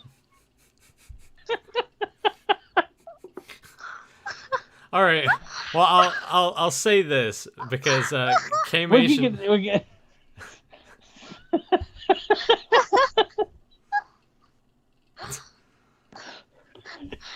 Shut up. No, I'm just imagining Joe running on all... Joe running on all fours. Trying to get to the podcast. Like he's in a rush to get back here to do the show. So he doesn't even like hop in his Chevy Blazer. He just starts moving on all fours. Around like this. It's like his superpower. Leaping up in the trees, eating birds, biting their heads off. Strangling raccoons, beating them on the ground. I could see him doing that. Well, let's bring this up because I think when we were talking earlier about how you were alluding to like, hey, read these comics, make you more of a fan, whatever. But K-Mation, I think, was hearing like, I don't like hearing reading the comics as the end all be all of fandom. And I think what you clearly didn't. He clearly didn't get what I was saying. I think maybe in that territory, maybe not just with this, but like you shift focus maybe to like the MCU and like how people just hop on board and just watch the movies like the movies. Watch the movies, but don't read the comic books and everything. Yeah. And we're not saying it's like the end all be all of fandom, but it's just well, I do have more respect for people and value the opinion of people who've read the comics, though. So that's where I stand. I think when you read the comics too, if you're talking Marvel or DC, it tells you what kind of fan you are, Mm-hmm. especially the stuff, because the movies tend to pull from the older stuff. Whether they get it right or not, I guess, is up for debate. But they still look towards the older stuff for inspiration for the scripts and the films. These assholes just make up their own shit and just, go by shit they see on social media and like, oh, we should put that in there. Oh, they make fun of Fizzle. We should put that in there. Yeah. Mm-hmm. It's not digging deep. So I say to you, the classic stuff, damn near everything from the 80s, is the end all be all, because even though the line was gradually evolving, there was so much they got right. There's a lot of material that, you can get invested in, from the cartoons to the mini comics, the live action film. I don't care what people say. It is a very well done film. Amongst many other, the Golden Books, there's a lot of written material outside of the cartoons that is done extremely well. So yes, I will say this to you. The 80s is the end all be all of He-Man and the Master of the Universe. Same thing with She-Ra. There's no one has done anything to expand upon or improve upon that. MIP had some good moments, but overall did not compare to the quality storytelling of Filmation. You can like the animation all you want better than Filmation, but you cannot deny the stories were vastly superior than anything that has been done afterwards. There's nobody that can argue. If you like it, you like it. Fine. But yes, I'm not afraid to tell anybody that what we got in the 80s is the definitive canon. Even though the mini comics evolved, the Golden Books are slightly different here and there. Filmation has its moment, but there is an essential backbone that links all of these forms of media that all of us on this podcast, people listen to this podcast, can all understand and latch on to. There's no liberties taken with the characters. They're not treated as jokes. They're not treated as punchlines. They're not treated as inferior. It's cut and dry, good and evil. Like, I'm sick of all this gray bullshit. Not everything needs to be dissected. Evil doesn't need to be explained. You don't know why? Because evil dies tonight. That's why.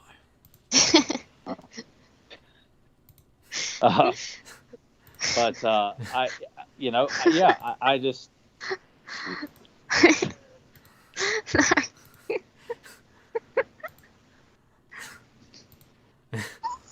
Oh.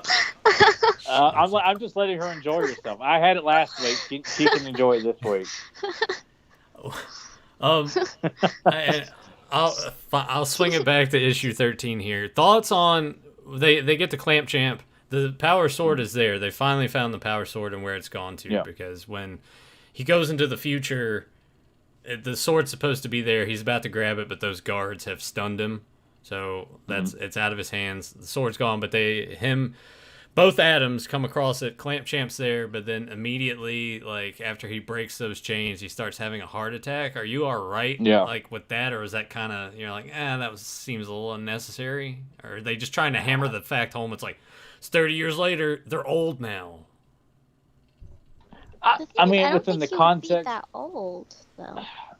But it doesn't bother me. I wouldn't have gone that route personally. Like, I don't right before really, it was really badass, where he breaks the chains. Yeah, when he breaks it, like you can show age, but I think you really don't need to see him like, Elizabeth, I'm coming to join you, honey. Not that it was, that extreme with it, but it doesn't kill the story.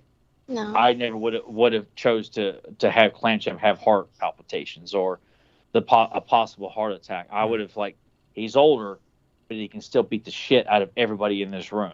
Like, that would be my take on it. It's like, would you really want to see Carl Weathers, going through that on screen in any role? Because I just see Carl Weathers as just, such an amazing actor. Like, if he was going to be like playing Clamp Champ or something, like, I don't want to see that. It's,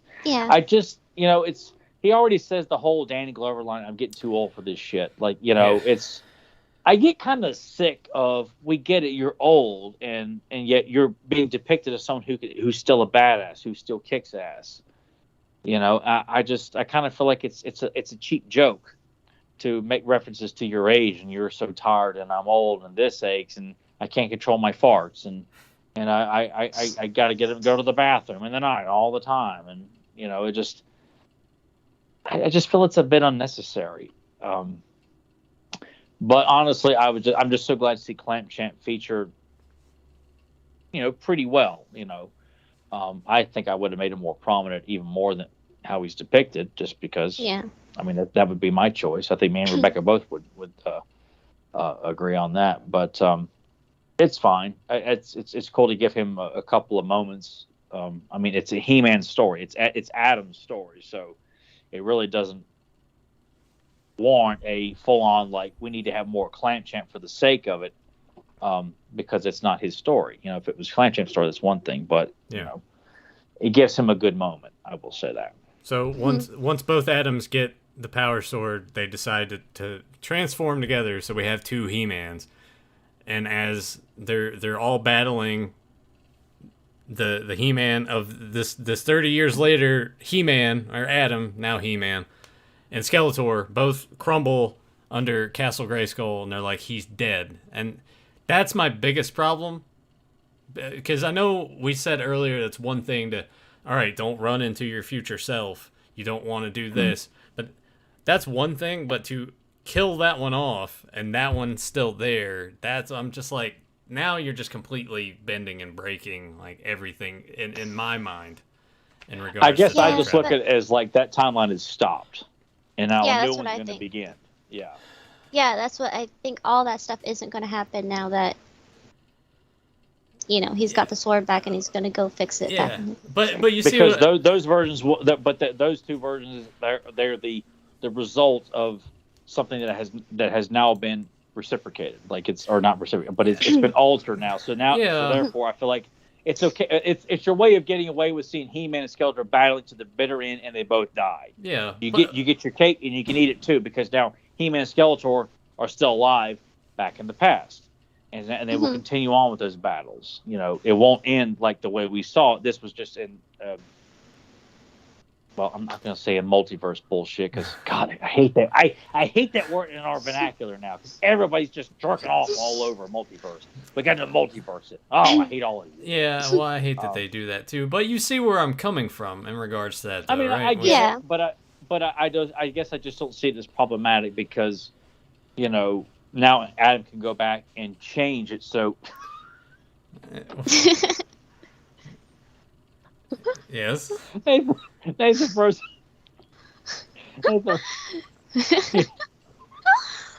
So I froze on your end, making some. Yeah. You're moving on my end. Yeah. You froze. Well, it's just whatever's going on with Tyler's end of things that is the fucked part.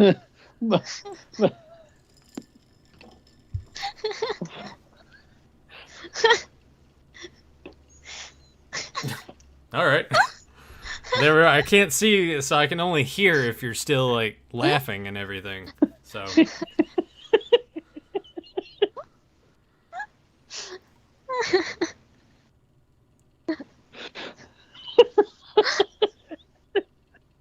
What a show we've had this week.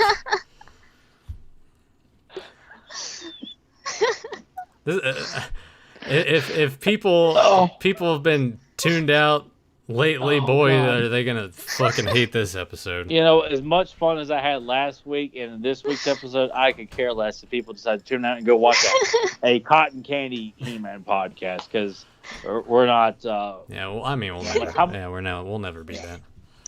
Oh God.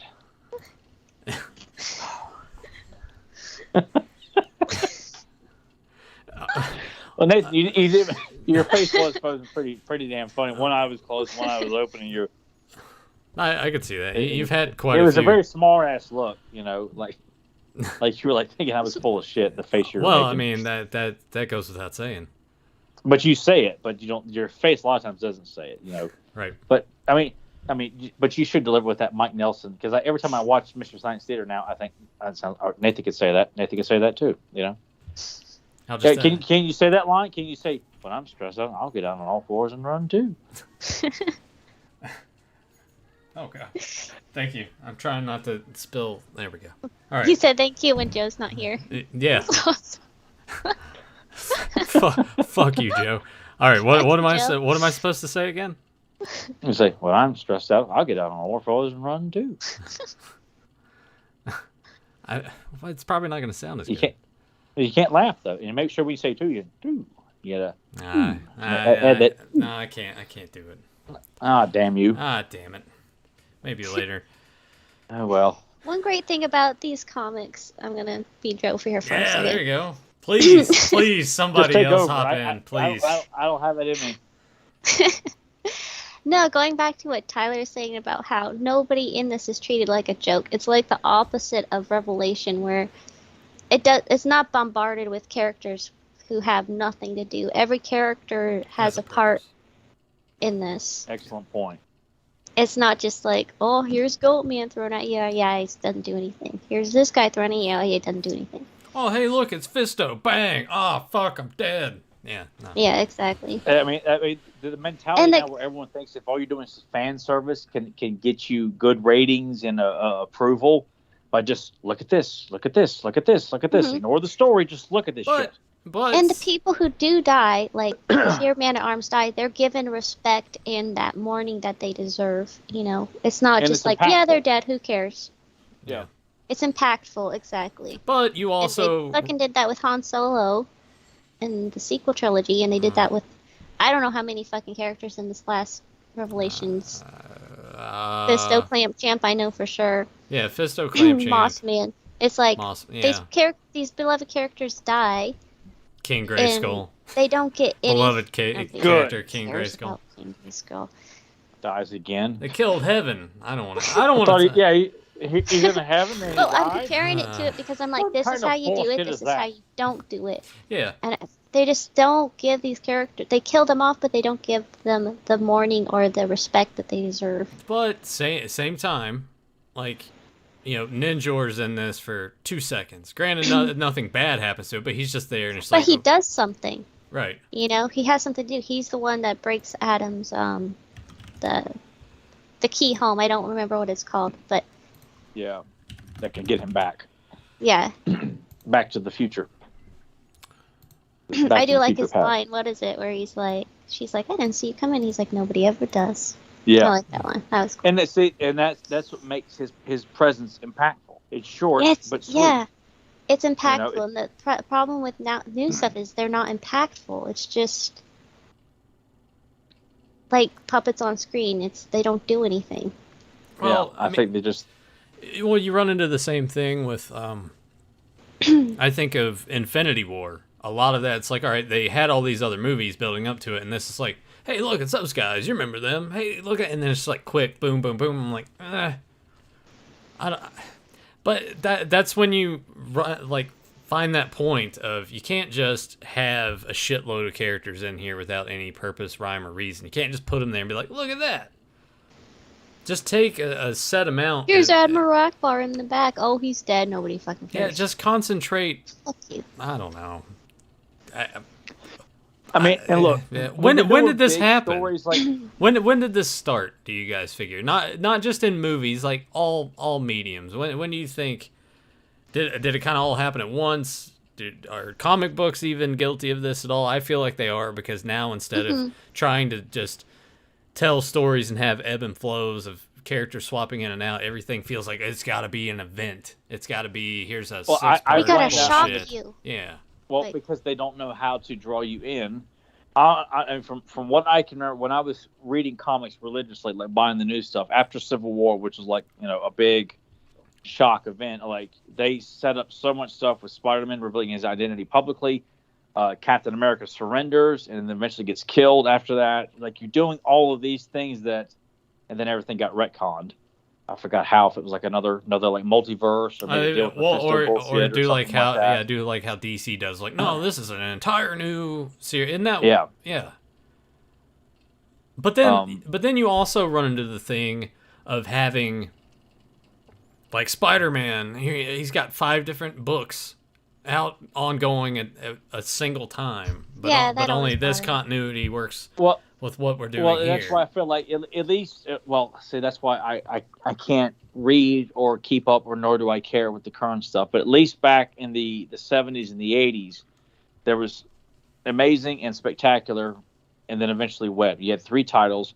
but they would work within each other. They would link each other up. That okay, this issue begins.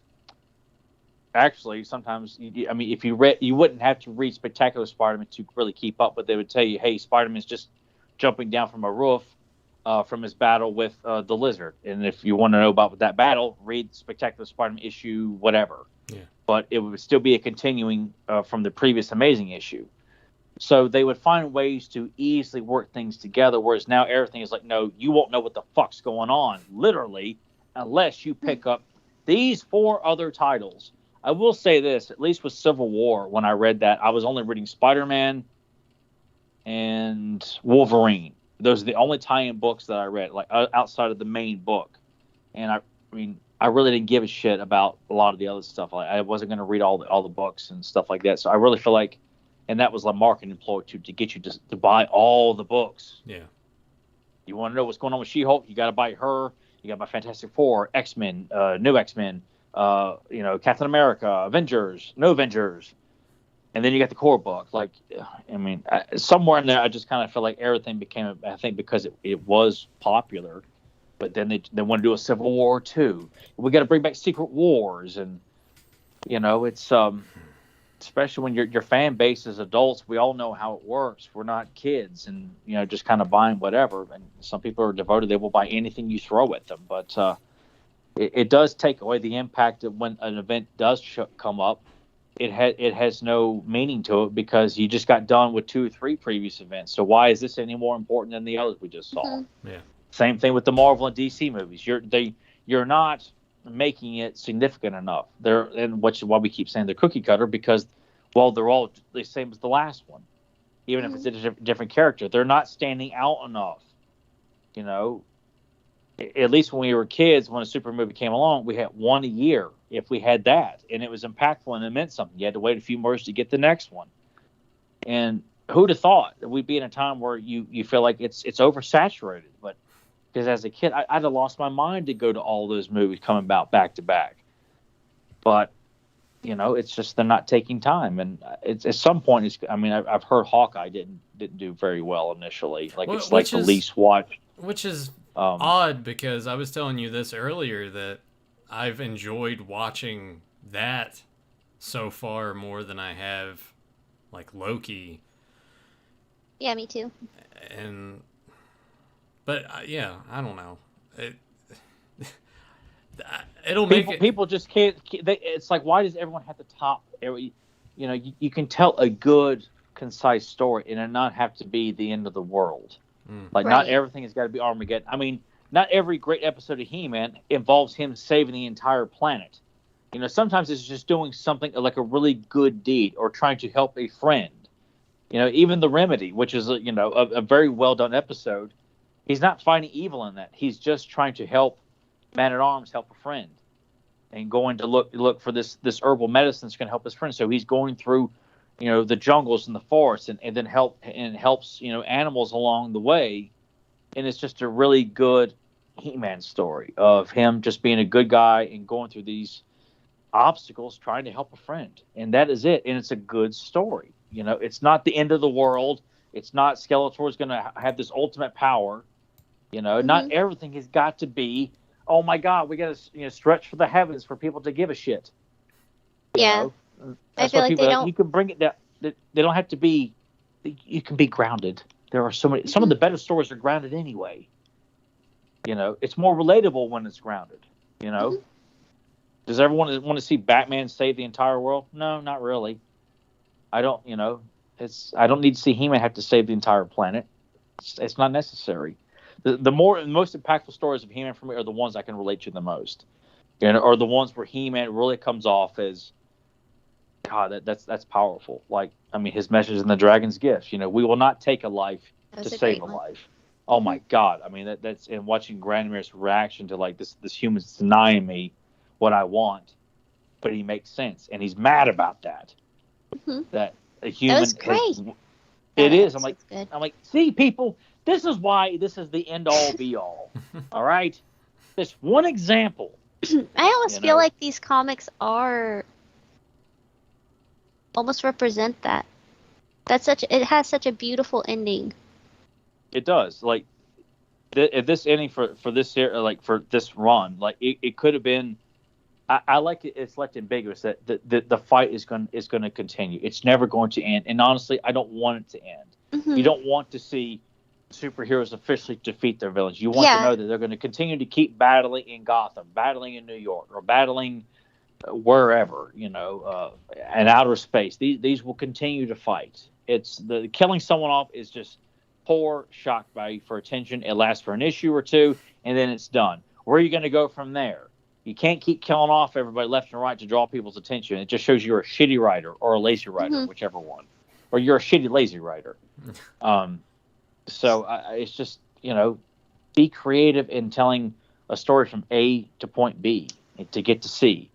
And that is it. I mean, that's why we keep harping so much on certain episodes of He-Man and She-Ra, certain mini comics, because they got it right. We appreciate it even more as an adult. We're not speaking out of full-on nostalgia for this stuff. This is stuff that we go back and look at, like, my God, this is powerful stuff. I had one of my coworkers that I got him into He-Man and She-Ra. He was telling me he thought She-Ra was a much better written series than He-Man. I thought, for someone who's pretty new to She-Ra, and he said that, I'm like, that's wonderful that you think that he got the quality of the writing. I would, you know what? I would kind of agree with him. Just because I think some people do say that. I don't say that's blasphemous. I think it's just the whole story of having the Great Rebellion fighting against something. Well, the dynamic is definitely drastically different. So where it could be argued, yeah. Yeah, but I think it kind of, and I'm sure people roll their eyes, but I think people are drawn more towards that now because of probably a passion for Star Wars, because it has a similar, like, here's this evil horde that's going around pillaging, taking up all the resources, doing what they can to, like, have a stranglehold over everybody. Here's this last holdout that's going against him. It's like, you know what? Damn it, we're not taking it anymore. I think people... They're the rebellion, yeah. Yeah, so... Yeah. I think that's... But they explain where She-Ra's powers come from. They at least take time to do that, and just don't expect you to just take this bullshit and just, you don't need to look at this. You don't need to concern yourself with this stuff. Look at the Wookiee over here. Isn't it furry and cute? Just keep on moving, people. Keep on going here. Then Han slips on a banana peel. Ben! Falls down to his death. What was that? Was it Red Letter Media that did that too? No, actually, I got that from JoeBlood.com. They were okay. Yeah, he was doing a video on Carrie too. They did do that though. And he said it would be like if Han Solo came back and slipped on a banana peel, and they show him slipping on a banana peel, and he goes Ben! And falls down into the. Yep, I've seen that. Yeah. Oh God, yeah. I wrote back and rewatched that clip of Han slipping on a banana peel so many times because it is so damn ludicrous, and I get his point. It's a good point. So. I do think Red Letter Media did do that though, something like that. They may have done something similar to that. Just look at this. Don't pay attention. Oh, yeah. We gotta move so fast. It's in their it's a Rise of Skywalker review. Like, we gotta keep moving. There's no time to think about the horses on the spaceship. God. Yeah, I know. I forget about how bad these fucking movies are. After Last Jedi, me and Nathan saw Last Jedi. I'm done. Yeah, Fuck these guys. I Everybody involved. I'm done. I was done. And I will never see Rise of Skywalker or anything else they got coming out. Like, I will continue to watch Mandalorian until they screw that up. But outside of that, soon enough, I imagine. Soon enough. Like, I'm not looking forward to watching Boba Fett's own series because I'm like, once they see how good the Mandalorian was, now they got to get their fingers all in there, and God knows what we're going to get. So I'm just kind of like, Disney did to me again. I'm going to kill him. I mean, Disney could fuck up a wet dream. I mean, it's just there's no stopping them. Like, they just have to. I mean, I think that applies with anything that you see that gains popularity. Like, you take a lot of franchises, how over time, you could argue this, but over time, the sequels just decline in quality compared to the first one that came out, or they take a different direction, and it's like, we're going to do this instead. Or every Marvel movie has to follow that same formula. Like, well, we got to have a tone where they're stakes, but we gotta laugh along the way and not take nothing seriously. So yeah, it's the end of the world, but we can sit there and poke each other, some side splitters and knee slappers, but that comes in and says penis. And well, that's probably going to be the problem going forward, if it hasn't already been the problem, just with Disney owning practically everything now. Yeah. So like knowing that they're putting out another Predator movie, like in their Fox division, I'm like, oh my god. Oh really? Yeah. After that last one, Jesus Christ. Yeah. When we watched that last one, John and me were just in the theater, like looking at each other, like, what the fuck are we watching? I knew it was gonna be a piece of shit, and everybody that my dad saw it and confirmed it. Other people that had like put it, I'm like, I knew watched it. I watched it. It was bad.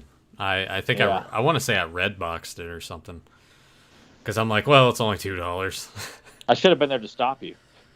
I should have given you $2. Here, I'll give you $2 if you just say fuck it and just walk away. So we replicate the story within issues 12 and 13, where you go into the future to try to stop me from. Well, actually, you would have to go to the past now.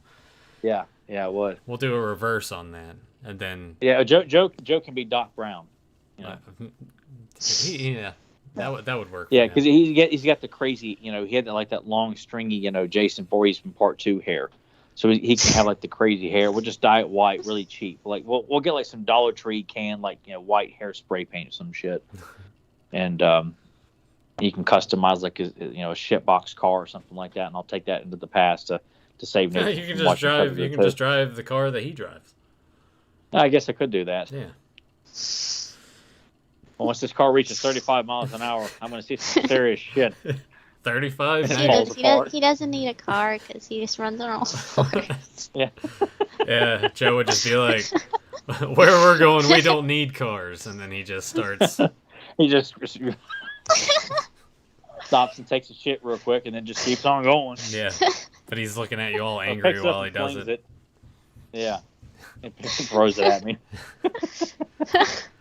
Well, I guess Joe's not gonna show up, so let's go ahead and wrap this thing up. If anybody in the chat's got any questions, go ahead and shoot them our way. If you want to talk about how bad you thought we were, please send those comments. Oh yeah, I mean, I'm sure we're gonna get that anyway. So apologies that this episode probably wasn't up to snuff. I had fun. I'm And these are two great comics, so you need to go read them. Yeah. Would you also recommend the other 11 issues? They're not as good as these two, but they are good. Yeah, they're fun. There's a lot of good character appearances, like issue number 2 when the Rock Warriors show up, along with the Meteorbs, which that's like the only piece of media you're going to get with the Meteorbs show up in full force. Like both factions show up, not just a couple appearances in one She-Ra cartoon. I mean, you got both sides showing up. Stone Dog and Rock-On show up. That's a good one. Snakes Alive, where the Snake Men or King Hiss is freed. That's a good one. The Hate Stones, I think it's issue number 9 or 8, where Driel shows up in it. Lieutenant Andrus is in it, and Orko, gets the Hate Stones around his neck, and it's kind of like the Lord of the Rings kind of thing. You like the ring that kind of makes you angry and yeah. So it's you get the reference. Orko's kind of turned heel, but not really. Yeah, kind of in that vein. There are some good issues. There's some good art. There's some silly stuff too. Some stuff because I feel like the people writing the books up for a while were just like, we want you to feature these toys in the book, and they're not told anything else. So that's why you have Squeeze working for the Horde and talking like, yeah, boss, we'll get him, boss, like he's some sort of 1930s gangster. Oh yeah, it's like he's straight out of the Cops. Yeah, it doesn't make much sense. So you have to ignore some. But when you see the Cliff Climber and Scuba Attack and Mosquito and Squeeze in the same comic book, at least you got that going for it. That was another thing cool is not seeing enough of those last accessories: the Scuba Attack, the Tower Tools, and the Cliff Climber. I always thought they were so cool looking, and the box art was awesome too. Actually, I had Axel depict me in one of those Epic Adventure Dudes. Oh, of course you did. All right. I mean, I'd be more than happy to show it.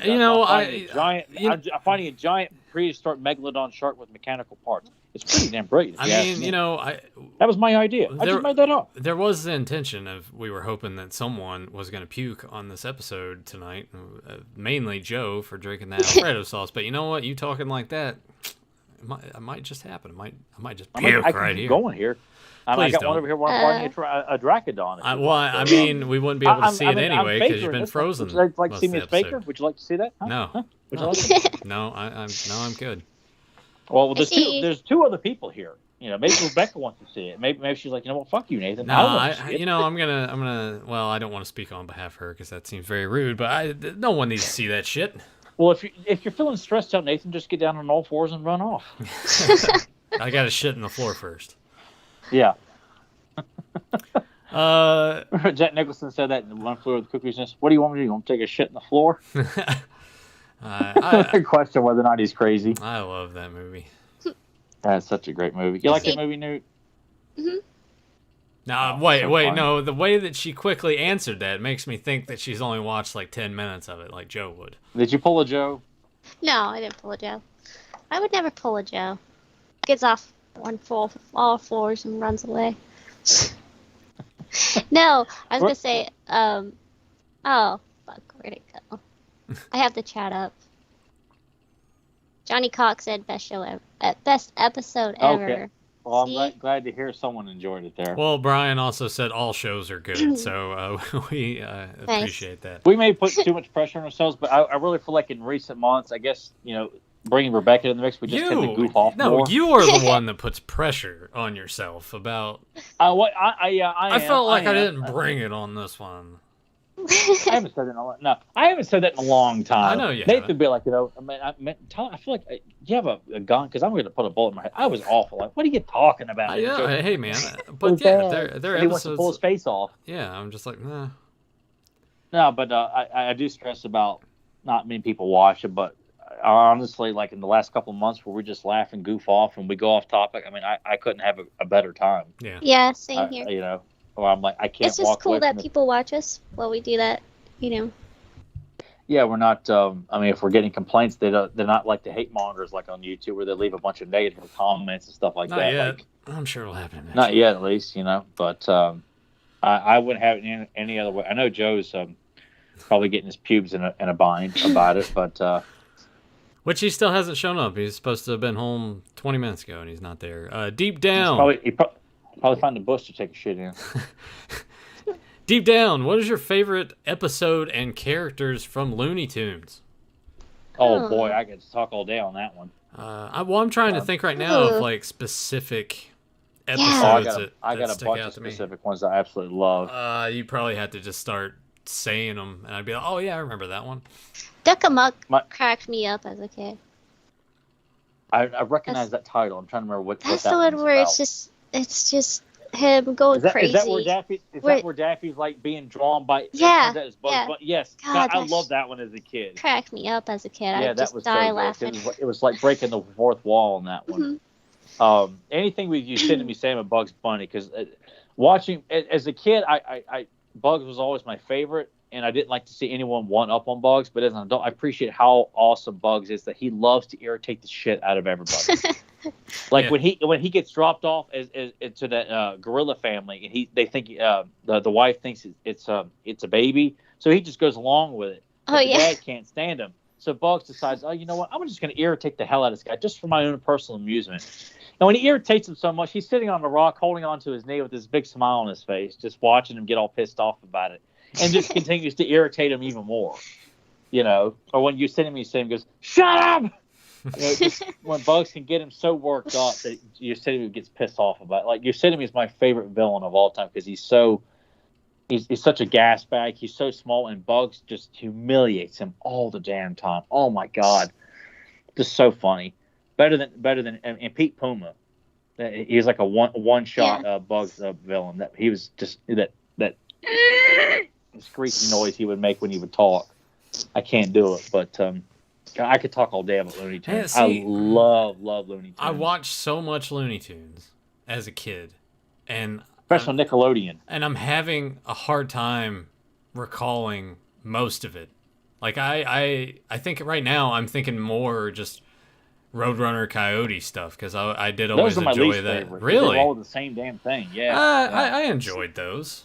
Some of Wiley's, I like seeing like his schematics for his plans and stuff, and some of the cool things we come up with. But I would get so pissed off. Like, would you capture the damn bird already? You know. I would say overall for me, Bugs is probably the best. Bugs and Daffy, because Daffy could be like hilarious because he's nuts, or he's really pissed off. I think Daffy pissed off is probably my fun is by far the funniest. Or that one where he's trying to sell Porky Pig this new town he's got. South Park even spooked it with Mel Gibson. You know, just a minute, Chubby, you haven't seen nothing yet. And he dresses up like a pineapple, like Hawaiian dancer, and is a clown. What are you, a clown? No, but it's just way. You know, just constantly calling, you know, hey, fat boy, and oh god, it's just so funny. Oh my god, I got like 3 volumes of like the Golden Collection. Actually, my dad wanted to borrow some of the DVDs, and I let him borrow it because he loves watching Looney Tunes still too. I have 2 volumes. Actually, no, I might have 3. I don't know. I have to go down and look at my DVD. I think they put out collection. more, but those things were expensive as hell though. Like they were not cheap to get. Greedy bastards. Yeah, we got to get her to watch Half Baked. Here's one I don't think anybody, because I haven't watched the trailer for this yet, and I know Tyler doesn't give a shit, and Newt probably doesn't either. But Sonic the Hedgehog 2. I knew that was going to come. Yeah, I didn't watch it because I didn't care for it. I didn't want to see the first one, honestly. The first one, in terms of like video game movie, not terrible. It was all right. Like I'm like it was fine. It was. I would have been more inclined to see it if it was going to be a Sonic the Hedgehog adventure and not Sonic the Hedgehog meets James Marsden. Like I don't. I mean that's the biggest problem. It's just that whole thing. It's like, why's it got to be on Earth? You know, why can't they just exactly? Have it? Why can't Jim Carrey play Dr. Robotnik in? He did. He was good in that. He played the role very well. I'm sure he was, but I'm like, I don't want to see. It's like this whole Smurfs thing. Like they made a Smurf where they hang out with Doogie Howser. I'm like, who gives a shit? Yeah. Yeah. Papa Huts, that episode is For Want of a Horse. You had a question up there. Yes, which episode did Hordak make Swiftwind cry? Oh, For Want of a Horse. Yeah. That's what she already said. She already answered. Oh, huh. Well, I'm just now late to the party. Well, here. the question was to you, said Tyler, what episode of She-Ra did Hordak capture Swiftwind? But she already answered for me. She answered for me. Well, I know. See, she's fitting in quite well. Damn you, Newt! Why don't you put her in charge? Wrong show, man. Wrong show. There go the goddamn brownies. Rebel Wookiee, I have issues 1 and 5 of this series, but have to admit I haven't read them. Got them in a big box at a flea market. That's awesome. And you admit that? Well, I mean, why don't you get them out of that box and read them? Yeah, now's the time to go and check those out. Now people are talking about Looney Tunes and how YouTube made all the dislikes invisible, which I don't. Yeah, I noticed that. I don't agree with that at all because I think that that is a good way for like the public to gauge if people aren't liking something, even if it's. Speaking of Sonic the Hedgehog, I feel like that played a part in them changing that design to make it look more like the video game, which was one of those cases where I'm like, all right, this worked for a good cause and not just people being shitty about something. I'm not saying this. Oh, you hate women because it's all female Ghostbusters, like all a bunch of chauvinist pigs and shit. Like Jesse Spanish. No, man, it had nothing to do with that movie just sucked ass. Shit. Yeah. Exactly. Shitty jokes. I'm gonna watch Ghostbusters Afterlife, but like anything, I'm gonna wait until it's available to rent digitally, and I'll just watch it. Yeah, same. I haven't watched it. Yeah, I haven't been able to talk myself to going to see it. Yeah. I just kind of felt like it's. Well, it's the same thing. To get mad and yell at somebody, or I'm going to get mad because of all the Walmart product placement in the movie. Yeah, and it's the same thing with the new Spider-Man coming out next week. I would love to go to the theater and see it, but I know people are just going to be garbage. So let me wait a month and I'll just rent it digitally. Yeah, especially now the holiday seasons, people act like assholes. And it used to be so much fun to go to the movies around the holidays. It was always an exciting time to go see a tentpole movie around the holidays, but. Everybody's going to come all over each other. Christmas Day is usually kind of dead at the movie theater. Yeah. Maybe. But I would have to probably just I don't know because I would hate to sit there with you and watch Spider-Man. You're just gonna get mad at everything and just like. Well, especially when I feel like they're just emphasizing more of the Tobey Maguire stuff. Like Electro's in it, but I'm like, Yeah. Plus, when they make fun of Dr. Octopus's name, like they're all laughing, like, I know. Otto Octavius. I'm like, okay, this movie ain't for fucking me. This is for the generic Marvel audience who thinks they're comic book fans just because they watch the fucking movies. I want to hit every one of them. The reason they do that is because those are the people they're catering to. The people who are like, that's a stupid name. Those costumes, you know. And all those people should be castrated. So yeah, we know these are Rusty stupid. Fishing Hook. It's like, go fuck yourselves. All of them. Rebecca, Nathan, Tyler, any favorite Master Universe Golden and Ladybird books you read back in your kid years? I liked A Trap for He-Man and Caverns of Fear. I was all about the Sword of Skeletor a lot. That was the first one I ever owned. I only owned 3 as a kid, but I was fascinated with Mask of Evil, mainly for the artwork, and I like Time Trouble a lot. But Sword of Skeletor was the one I went back and looked at the most. I find that to be, even like the Golden Book video VHS. That was always my favorite part of that tape. I just found the stakes to be a lot higher in that one for some reason. I can't explain it, but I just like that one a lot. Ladybird, didn't have any of those as a kid. I wasn't big into Golden Books, period. Yeah, I didn't have any as when a I was a kid. So, like, anything, Masters, any of the other properties that came out Golden Books, I was like, nah, where's the Nintendo? I'll go play Nintendo. I did like Golden Books a lot, though. I didn't own a lot, but I always liked the VHS tapes that Golden Books would put out, like on Sesame Street. And, I know I would have loved those. I had one of Share ones when I was a kid if they were available. Oh God, yeah! I got the Share one right over here. Oh, I think Nathan picked it up for me at a thrift store. I think. Pawn shop. Yeah, pawn shop. Yeah, I was walking through. Cool. I was like, oh hey, look at this. I would have loved Tyler's those. into this shit. Yeah, I was like, Tyler likes this shit. I wonder if he has it. I'll buy it anyway. Yeah. I didn't have it. Rebel Wookie, I will make a point to read those comics this week and report back here. You better do that. Don't pull Joe. Don't pull a Joe. We'll quiz you. We'll quiz you about certain things. That's what we'll do. Tyler, Newt, especially Tyler, because Tyler's got still trap brain. Newt, you might. I don't know. We haven't done enough for me to be like nothing gets past her. But Tyler, it's all in there. So he can think of a random thing to quiz you on so we know for sure that you actually read it. Deep down, what kind of... surfing in Arkansas, foul. That's another Boggy Creek reference. I need to watch the Boggy Creek episode again because it's on that. That's a great one. Isn't that... That's on the set that has Space Mutiny and everything too, right? Girl with gold boots and all that? That's the second one? Okay. That's the second set. Yeah, it's got Time Chaser, which is another one. Time Chaser is God, great. It's amazing. Well, what about my hockey hair? That's where I got crunchy. Please tell us this isn't our leading man. I will not accept this as our leading. This will not stand. Stop playing. I liked it too when they're there at the airport. There's the beginning. There's just that lineup of guys, and I'm Batman because the guy's just. Oh yeah, it's Michael Keaton. Wait. I'm Batman. Deep down, what kind of gremlin is your favorite? I was always partial to the Gremlins and Gremlins 2 because I thought they were more distinct. Mm-hmm. It seemed like they had more fun with them in Gremlins 2. Yeah, I mean they got crazy with the designs with them. Lenny and George, I always liked a lot. Like that initial 4 that were created, like the Mohawk or the one that really tortured Gizmo a lot. The one that became a spider. Yeah. I thought he was pretty damn creepy. But Lenny and George and the one with the googly eyes, that they take home by accident. I just thought those 4 always stuck out there because I had trading cards at Gremlins 2, and I would always look forward to seeing it. But he had like the vegetable one, the electrical one, the bat one. I'm surprised. I'm surprised they haven't come back to that now. Between like Gremlins and Goonies and like Lost Boys, which I know they had shitty sequels, but still, I'm surprised these are things that haven't been remade yet.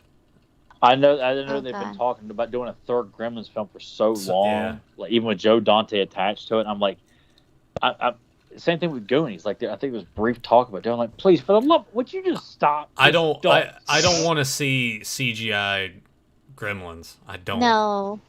Oh my God. Being no. puppets is part of what makes them so good. Yeah, and I don't care if you can do certain things like watching the gremlin become a bat and fly out the door using stop motion animation. Like, to me, that's charming.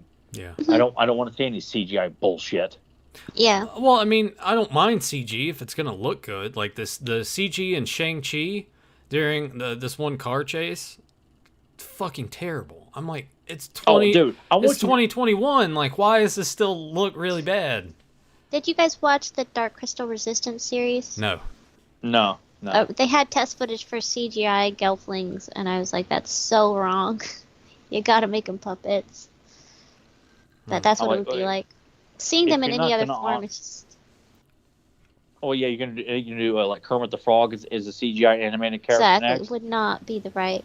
Be so wrong. God. Which it's kind of surprising when they did those newer Muppet movies that they're like, hey, yeah, we're actually gonna have the Muppets. So I appreciated that, and I liked that first one. I never watched the second one, but me neither. I wanted to see it, but I hated the new character that just spit water out of his mouth. I'm like, this is stupid. But there was some good, like, emotional moments with, like, Kermit and Fozzie. Like, the public doesn't care about us anymore. Like, it was but then they throw in, what's his name, that jerk off, and Amy Adams singing and dancing. Like, get them out of the damn movie. Jason Segel, he's the reason that whole thing like happened to begin with. I know, and I can't stand that idiot. He sucks. He can't act. And Amy Adams was a shitty Lois Lane too. Yeah, she was. They didn't even try. It just felt like they were like, eh. I mean, it's like most things. That's now. most of the DC though. But hey, actually, shit, Joe's not here. Really quick before we go, Cobra Kai season 4 trailer. Hell yeah! Oh yeah! Let's talk about that real quick. Yes. Yeah, Joe's not here to stop us about that. And this will be the exact moment he pops in. It's like, hey guys, I'm sorry, I'm gonna miss the show. Oh goddamn! He'll hold his head like, oh my god. No, you can't. Be all Rocky Dennis. It's all about Terry Silver here, people. Man, I can't wait to see Terry Silver in action season 4. Oh my god. See, that's why we got to get Rebecca to go and watch all 3 Karate Kids. Mm-hmm. See, because we're going to be talking about. I gotta buy the 3 set. Like before, I was like, I don't need to watch them to watch this, but now I want to because now I am invested into these characters and I want to see them. See, we're gonna do a discussion for season 4 on our other podcast. We need to make sure Rebecca watches the 3 Karate Kid films. All right, I'll watch them before then. Yeah. I'll find the DVD. Yeah. And we might even I don't know, because with the new show, we usually record it and then I premiere it. But since if schedules are working out, I might just say fuck it with that and just go live for all of those when we do them. That way it's there. I don't have to bother uploading it or anything. So we might do that. But that season 4 trailer, I'm like, you got me. Mm-hmm. Like I mean, I was already in anyway, but just seeing more of it in motion, seeing more of Terry Silver, how he's going to be utilized, the conversations that just the brief shit. It's like, you've always had a little Cobra Kai in you. A little flashback. I'm like, yep. Remember when he's taking advantage of Daniel back then? Those are some of the best moments in Karate Kid Part 3 is those moments when Terry is deliberately torturing Daniel. Yeah. And Daniel thinks he's learning. Like, oh my God. There's that one moment when he walks out on Daniel, and this may spoil it for a little bit, Rebecca. It showed in the trailer, but it just shows you, like, that's what makes such a great villain out of Terry Silver, is that when he belittles Daniel for, like, look, if you don't want to do this, I'm wasting my time, and walks out of the room and just waits to see if Daniel responds. And Daniel starts punching the wooden board, and he starts laughing hard and quietly more and more as Daniel is succumbing to buying into this bullshit. Oh, my God, it's so good. It's so awesome. People say, why would a millionaire do this? Because he's an evil asshole, and he's friends with John Kreese. Yeah. It's about protecting the reputation of Cobra Kai. Mm-hmm. It has nothing to do with it. But between Kreese saying, like, you're the only one that knows how to teach Cobra Kai, and then I love the part in the trailer with Robbie saying, like, we're gonna have to fight him with this. So Yeah. he's teaching all of them the Miyagi-Do. I'm like, holy shit! Yeah. And then at the end of that, where they're having that vote with the council, it's like this is gonna change everything. I wonder what the hell that is. You know? It made me think if they're going to do like a women's weapons demonstration, which I hope that's not the case because that doesn't really. Like in the movie Sidekicks, where the kids don't fight; they just do weapon demonstrations. Oh yeah, I remember the movie Sidekicks. Because I think in the trailer you see like a couple of really quick clips of people using weapons, but it's hard to say what that is. Maybe that's what that is then, because I wasn't paying attention to the clips of like weapons being used. So maybe that's what it is. I hope not, because that's. I mean, I want to see Tori and Sam fight. I want to see Miguel take on Robbie again. I want to see, Kyler get his ass kicked by Dimitri or Hawk or something like that, or just constant. Oh God, we got something to talk about. Yeah, I'm so New Year's excited Eve. for it, God. New Year's Oh Eve. my God. Binge watch that. So Yeah. let's look at this. So obviously January 1st, we're gonna have to.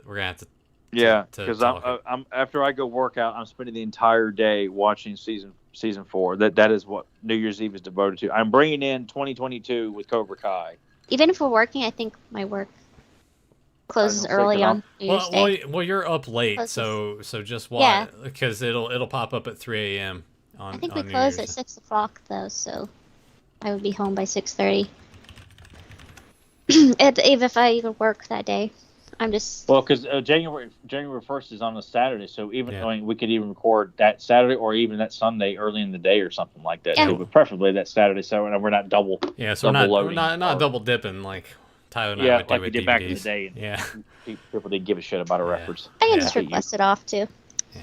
It's early enough away that I can request it off. So. Oh my All God, right. it's 11:30. Yeah, We're yeah, still yeah. rambling. Well, let's I go. know, Let's go okay. ahead and This is what happens when we don't have Joe on. and Well, wrap. anyway, it's time to end the show. Let's wrap this up. So I'll do the Joe thing. If you guys are new to this channel, make sure you like, subscribe, and ring that bell so you always get notified when we go live. And until next time, have a powerful day. Did I do it right? Will you listen to me, Parker? Shut up. Wait, what? That was my line. Well, say it Will you again. listen to me, Parker? Shut up. God, that Rebecca better know this. sounds- I know. I'm like, what is that? It sounds so fucking familiar.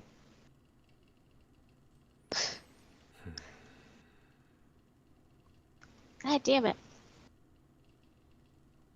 That sounds so familiar. Yeah, and you're going to be beating yourself up and losing sleep and go wake John up and tell him how upset you are. Parker.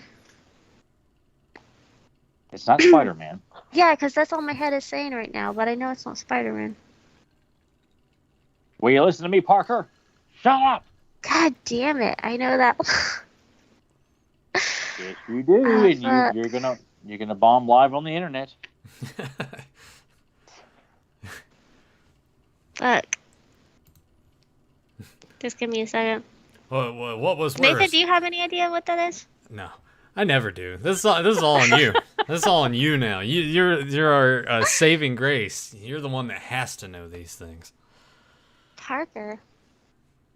Shit. That's it. It's from the movie Shit. Came out in 1989.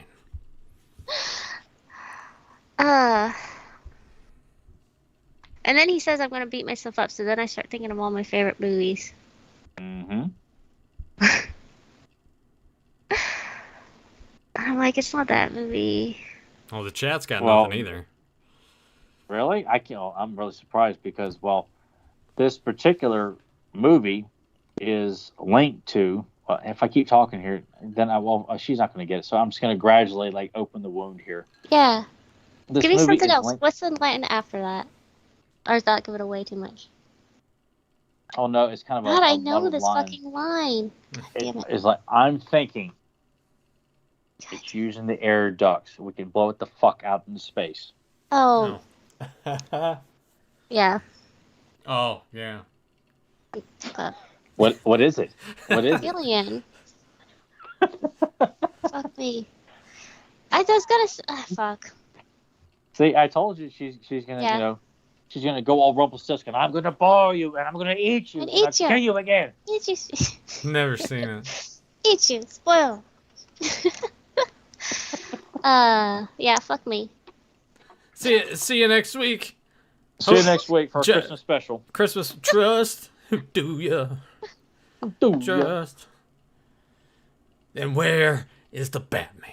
He's at home washing his tights.